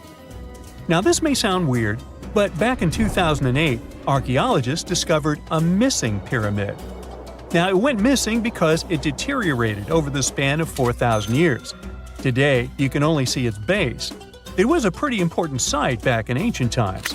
It is said that around the area of the pyramid, the ancients hosted a special type of ceremony where high priests would carry mummified remains of sacred bulls. Now, here's a fun fact. Ancient Egyptians believed that Apis bulls were earthly incarnations of the city deity of Memphis and was connected to rites of fertility. It wasn't just any Apis bull, though. They needed to be all black, with a single white mark between its horns and a bunch of very specific characteristics. They were selected by the local priests and honored until they passed away. After that, they were mummified and buried in underground galleries. Meanwhile, this missing pyramid sort of disappeared around the 1800s. It was a German archaeologist who first found it in the village of Saqqara. He called it the Headless Pyramid when he first found it. But then, years after the official discovery, the desert sand came along and covered the whole thing. There were some excavations between the 19th and 20th centuries, but they weren't too systematic. That's why scientists were so thrilled when they dug an entire pyramid's base after removing the 25-foot mound of sand that was covering it. Oh, and it turns out American archaeologists are excavating a cemetery in Egypt that could contain over 1 million mummified bodies. So far, archaeologists have dug around 1,700 mummies. One of the main differences from other classic Egyptian mummies is that these people weren't kings and pharaohs. They were commoners that most likely lived about 1,500 years ago, when Egypt was controlled by the Roman and Byzantine empires. The name of the cemetery is cool, though, the Way of the Water Buffalo, just in case you want to check it out on your next trip. Other than bulls and buffaloes, ancient Egyptians also liked baboons. Are you seeing a pattern here? In the beginning of the 20th century, archaeologists discovered a site filled with mummified baboons in a place called, guess what? The Valley of Monkeys. An animal wouldn't have been mummified if it wasn't considered important. Certain animals were more important than others, since they were linked to specific deities. Jackals were connected to Anubis, the ancient god of the afterlife, and cats were likened to the female deity Bastet. Baboons were a pretty big deal, since they were believed to be connected to Thoth, the deity of wisdom and advisor to Ra, one of Egypt's supreme deities. The archaeologists who studied these animals weren't too happy. They think these baboons were kept inside and were deprived of sunlight for most of their lives. They had extreme vitamin D deficiencies and they were poorly fed. Maybe Thoth got angry with these baboon keepers. Just a guess. Since there's never a boring day for archaeologists in Egypt, they also found human mummies with golden tongues. Since Egyptians were all about the afterlife, they believed that golden tongues might help a person speak once they pass to the other side. I mean, it's a long shot, but hey, why not? Some of these mummies were placed in wooden coffins with goods, such as necklaces, pottery, golden artifacts in the shape of lotus flowers, and scarab beetles, and iPhones. Just kidding. A new temple was also unearthed recently in Egypt. Scientists believe it was dedicated to honor Zeus Cassios. That deity would be a cross between Zeus, the almighty Greek deity of the sky, and Mount Cassios. While digging around the Sinai Peninsula in Egypt, archaeologists spotted 2 pink granite columns poking out of the ground, and bingo. They believe these columns represented the temple's front gate and collapsed during an earthquake many years ago. And speaking of deities, there weren't only super serious deities. Recently, scientists unearthed a golden ring in a city south of Cairo. No, Frodo, it's not magical. It was a normal gold ring, but it had the depiction of the deity of fun, officially named Bes. This deity is often described in sacred texts as a happy chubby dwarf. Today, many tattoos we get are sorta deprived of any sense and are made of aesthetic purposes only. In ancient Egypt, though, women would get tattoos as a token of protection for childbirth. That's what scientists think, at least. Around the Nile region, scientists found some mummies that had well-preserved tattoos, which is a rarity since the skin deteriorates so easily. 2 of these women tattooed their lower backs, and the drawings were simple. They were mostly pictures, including that same chubby dwarf we just talked about, Bes. He also had a side hustle as the protector of women during childbirth. Now, would you believe me if I told you ancient Egyptians invented robots? No? Well, that's because that's not entirely true. Sure, they were astronomers, mathematicians, and engineers, and somehow they also squeezed an eccentric invention into that package. An automated deity some scientists called Hathor. This wooden statue had been in the Metropolitan Museum of Art for years before someone noticed its secret. With the help of an X-ray machine, specialists discovered a mechanical operating system inside it. The pulley-like axis goes from the statue's shoulder to her left leg. When the system rotates, the statue raises and lowers her hand.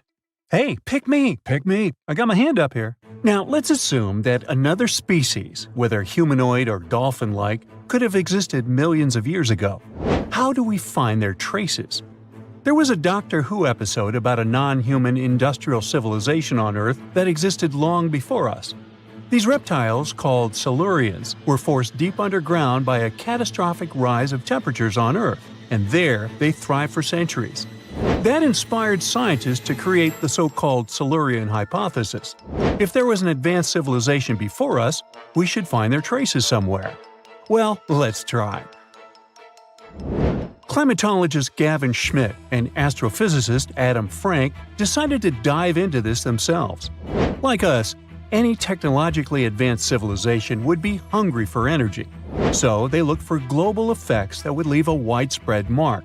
For example, hints of large-scale industrial processes, like plants and factories, and their leftovers. Then comes the question of how long these civilizations would last. If they existed for a long time, we should look for long-lasting signs, like residues from burning fossil fuels, mass extinctions, synthetic chemicals not found in nature, and even traces of nuclear fission. Basically, we should search for the same kinds of things that humans are currently leaving behind as evidence of our activities. Unfortunately, this evidence isn't that easy to find. Let's imagine an unsettling scenario if humanity suddenly disappeared. Even though it seems like we've left a lot of changes on our planet, the future civilization millions of years from now would struggle to find any remnants of our existence. Why? Well, our planet has existed for 4.5 billion years. Complex life on Earth has existed for more than 400 million years. Compared to that, our industrial period only lasted around 300 years, and we haven't left any significant traces. Our record of Earth's history is full of gaps, especially the further back you look. The fossil record captures only some things, being very selective and incomplete. On average, one fossil emerges every 10,000 years, and dinosaur footprints are even rarer. Mountains rise, oceans change, and plate tectonics can easily wipe out evidence of entire civilizations. After a couple of million years, chances are any physical signs of a civilization would disappear. In order to find at least something, we have to look for things like odd sediment patterns or unusual isotopic ratios. Also, fossils mostly form in water, leaving us in the dark about creatures on land or in the jungles. So even if there was a technologically advanced society millions of years in the past, and even if they were far more advanced than us, we might struggle to find any clues of its existence. Frank and Schmidt try to understand how we could ever hope to spot signs of them. Discovering actual cities would be the ultimate proof of a Silurian-style civilization on Earth. But Adam Frank isn't too optimistic. Even now, our cities cover less than 3% of the surface, making it easy to miss ancient city ruins. Whether a city survives over tens of millions of years depends on whether the land around it is sinking, getting locked into a rock, or rising, getting worn away by rain and wind. So places like the French Quarter in New Orleans might have a better shot of making it into the geologic record than, say, Haight-Ashbury in San Francisco. When it comes to finding artifacts, the odds are pretty slim as well. No prehistoric iPhone would survive millions of years, fancy glass or not. Finding their fossilized remnants might be a bit more promising, but it's still tricky.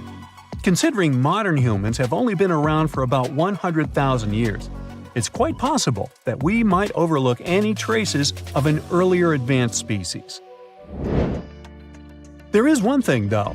We could stumble upon their traces in rocks. Our current chaotic era might leave a distinct mark on the Earth's geological history, especially since we're basically experiencing PTM 2.0. I'll get to that in a moment. So they try to look at the changes in the carbon cycle. Humans have been releasing a lot of fossil carbon since the 18th century.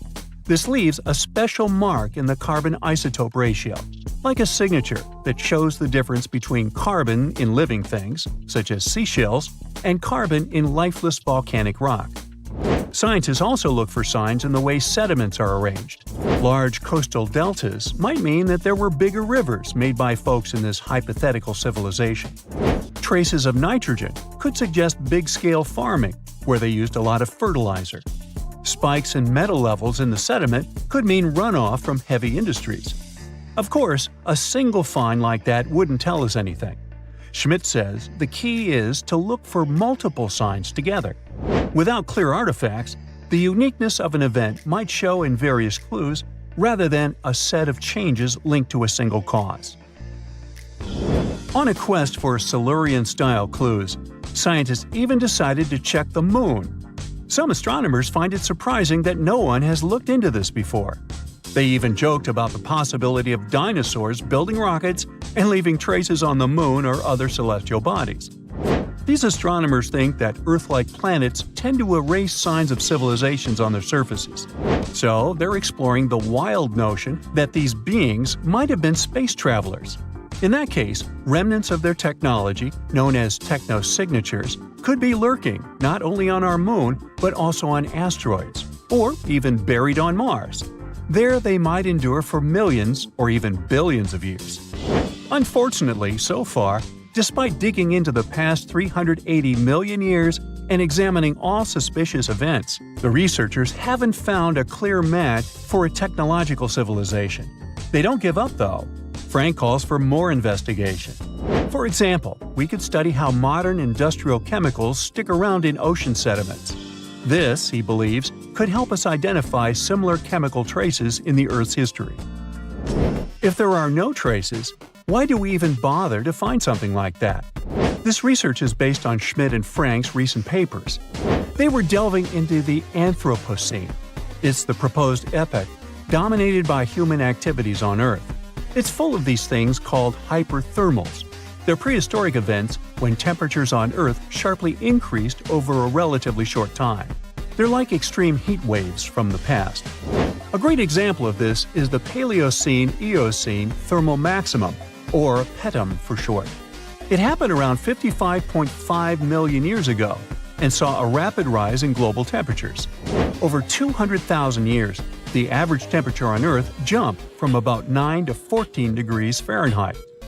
We studied these hyperthermals to understand how they occurred, from natural causes or human activities. So, these hyperthermals sparked the genesis of Frank and Schmidt's research. To study them, scientists started examining chemical signals and tracers left in rocks. When doing that, Schmidt and Frank uncovered some eerie parallels between all the climate issues we have today and past periods of rapid temperature shifts.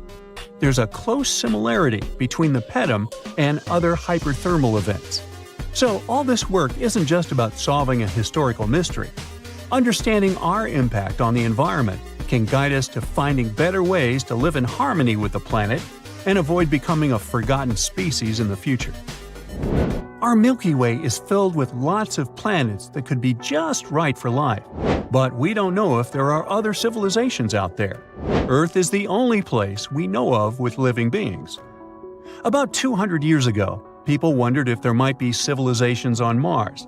Back then, it was a real question, but once we got pictures from space probes, we decided there wasn't any evidence for it, and that idea got stuck in our minds.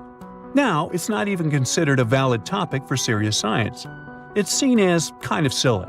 But no one has set clear limits on what could have happened on our own planet a really long time ago. So, even if there is no proof, we shouldn't throw away the possibility. Don't forget, it took humanity a while to recognize dinosaurs. Maybe Silurians